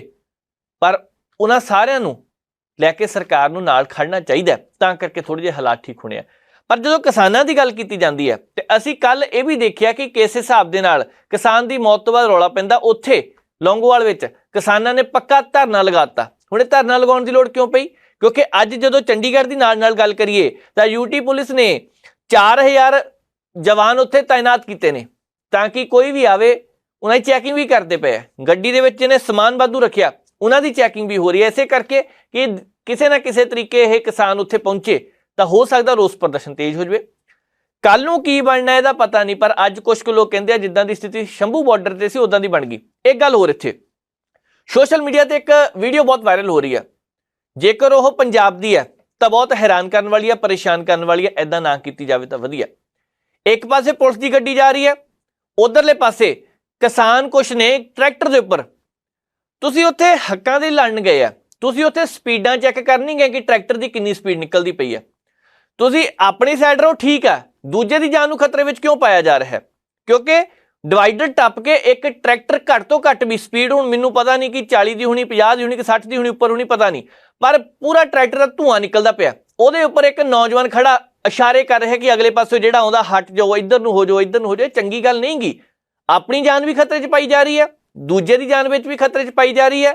ਠੀਕ ਹੈ, ਧਾਰਮਿਕ ਨਿਸ਼ਾਨ ਲੱਗਿਆ, ਹੁਣ ਉੱਤੇ ਨਿਸ਼ਾਨ ਸਾਹਿਬ ਨੇ, ਪਰ ਤੁਸੀਂ ਇਹ ਨਹੀਂ ਕਹਿ ਸਕਦੇ ਕਿ ਇੱਥੇ ਜਿਸ ਹਿਸਾਬ ਨਾਲ ਤੇਜ਼ ਟਰੈਕਟਰ ਦੜਾਇਆ ਜਾ ਰਿਹਾ ਹੈ, ਕੋਈ ਮੌਤ ਹੋ ਜਾਵੇ, ਕੋਈ ਹਾਦਸਾ ਹੋ ਜਾਵੇ, ਦੂਜਾ ਅੱਗੇ ਧਿਰ ਦਾ ਕੋਈ ਬੰਦਾ ਜਾਂ ਕਿਸੇ ਤਰ੍ਹਾਂ ਦਾ ਕੋਈ ਵੀ ਹਾਦਸਾ ਹੋ ਜਾਵੇ, ਜ਼ਿੰਮੇਵਾਰ ਕੌਣ ਹੈ? ਐਦਾਂ ਨਾ ਕੰਮ ਕੀਤੇ ਜਾਣ। ਰੋਸ ਪ੍ਰਦਰਸ਼ਨ ਕੀਤੇ ਜਾਂਦੇ ਆ। ਦਿੱਲੀ ਵਾਲਾ ਜਿਹੜਾ ਧਰਨਾ ਸੀ ਇਸੇ ਕਰਕੇ ਜਿੱਥੇ ਸ਼ਾਂਤਮਈ ਤਰੀਕੇ ਨਾਲ ਹੋਇਆ, ਪਰ ਜੇਕਰ ਟਰੈਕਟਰਾਂ ਦੇ ਚਾਂਗਰਾ ਮਾਰ ਕੇ ਜਾਣਾ, ਚੀਕਾਂ ਮਾਰਦੇ ਜਾਣਾ, ਲਲਕਾਰੇ ਮਾਰਦੇ ਜਾਣਾ, ਇਹ ਗੱਲ ਚੰਗੀ ਨਹੀਂ ਗੀ। ਤੁਸੀਂ ਆਪਣੇ ਪਾਸੇ ਚੱਲੋ ਤਾਂ ਠੀਕ ਹੈ। ਪੁਲਿਸ ਨੇ ਅੱਗੇ ਰੋਕ ਕੇ ਕਾਰਵਾਈ ਕੀਤੀ ਹੈ, ਬਾਅਦ 'ਚ ਜਕਾਰੇ ਛੱਡਨੇ, ਜਕਾਰੇ ਦਾ ਮਤਲਬ ਸਮਝਣਾ ਪੈਣਾ, ਕਿੱਥੇ ਲਾਉਣਾ ਚਾਹੀਦਾ, ਹਰ ਜਗ੍ਹਾ ਦੇ ਉੱਪਰ ਨਹੀਂ। ਪਰ ਠੀਕ ਹੈ, ਦੇਖਦੇ ਹਾਂ ਆਉਣ ਵਾਲੇ ਸਮੇਂ 'ਚ ਬਣਦਾ ਕੀ ਹੈ। ਪਰ ਇੱਥੇ ਜੰਗੀਆਣਾ ਦੀ ਰਿਪੋਰਟ ਆਪਾਂ ਦੇਖਣੀ ਹੈ। ਪ੍ਰਾਈਮ ਏਸ਼ੀਆ ਟੀਵੀ ਦੇ ਪੱਤਰਕਾਰ ਨੇ ਗਵਿੰਦਰ ਜੰਗੀਆਣਾ ਲੌਂਗੋਵਾਲ ਵਿੱਚ ਪੱਕਾ ਧਰਨਾ ਲਗਾਇਆ। ਕਿਉਂ ਲਗਾਇਆ, ਕੀ ਕਾਰਨ ਹੈ, ਕਿਸਾਨਾਂ ਦਾ ਕੀ ਕਹਿਣਾ, ਇੱਕ ਰਿਪੋਰਟ ਦੇਖਦੇ ਹਾਂ। ਤਸਵੀਰਾਂ ਤੁਸੀਂ ਦੇਖ ਸਕਦੇ ਹੋ ਕਿ ਵੱਡੀ ਗਿਣਤੀ ਦੇ ਵਿੱਚ ਵਰਕਰ ਆ ਜਿਹੜੇ ਇੱਥੇ ਕਿਸਾਨ ਆ ਜਿਹੜੇ ਉਹ ਪਹੁੰਚੇ ਹੋਏ ਨੇ, ਤਾਂ ਇੱਥੇ ਬੁਲਾਰੇ ਸੰਬੋਧਨ ਕਰ ਰਹੇ ਨੇ, ਬੀਬੀਆਂ ਭੈਣਾਂ ਵੀ ਪਹੁੰਚੀਆਂ ਹੋਈਆਂ ਨੇ। ਤਾਂ ਇਹ ਤਸਵੀਰਾਂ ਨੇ ਧਰਨੇ ਦੀਆਂ, ਮੋਰਚੇ ਦੀਆਂ, ਜਿੱਥੇ ਪੱਕੇ ਤੌਰ ਤੇ ਮੋਰਚਾ ਜਿਹੜਾ ਕਿਸਾਨਾਂ ਨੇ ਲਾਤਾ ਆਪਣੀਆਂ ਮੰਗਾਂ ਮਨਵਾਉਣ ਦੇ ਲਈ। ਕਿਸਾਨਾਂ ਨੇ ਕਿਹਾ ਕਿ ਅਸੀਂ ਆਪਣੀਆਂ ਮੰਗਾਂ ਮਨਵਾ ਕੇ ਹੀ ਇੱਥੋਂ ਜਿਹੜਾ ਉੱਠਾਂਗੇ। ਜਿਹੜੇ ਕਿਸਾਨ ਨੇ ਉਹਨਾਂ ਨਾਲ ਵੀ ਗੱਲਬਾਤ ਕਰਾਂਗੇ ਕਿ ਕੱਲ ਇੱਥੇ ਜਿਹੜੀ ਘਟਨਾ ਹੋਈ ਆ, ਕੀ ਗੱਲਬਾਤ ਇੱਥੇ ਹੋਈ ਆ, ਕੀ ਘਟਨਾ ਹੋਈ ਆ। ਹੁਣ ਸੰਯੁਕਤ ਕਿਸਾਨ ਮੋਰਚੇ ਦੇ ਜਿਹੜੇ ਹੋਰ ਨੁਮਾਇੰਦੇ ਨੇ, ਆਗੂ ਨੇ, ਉਹ ਵੀ ਇੱਥੇ ਪਹੁੰਚੇ ਨੇ ਤੇ ਮੀਟਿੰਗ ਜਿਹੜੀ ਚੱਲ ਰਹੀ ਆ, ਮੀਟਿੰਗ ਤੋਂ ਬਾਅਦ ਹੀ ਕੋਈ ਫੈਸਲਾ ਲਿਆ ਜਾਊਗਾ ਤੇ ਗੱਲਬਾਤ ਕਰ ਲੈਂਦੇ ਆ।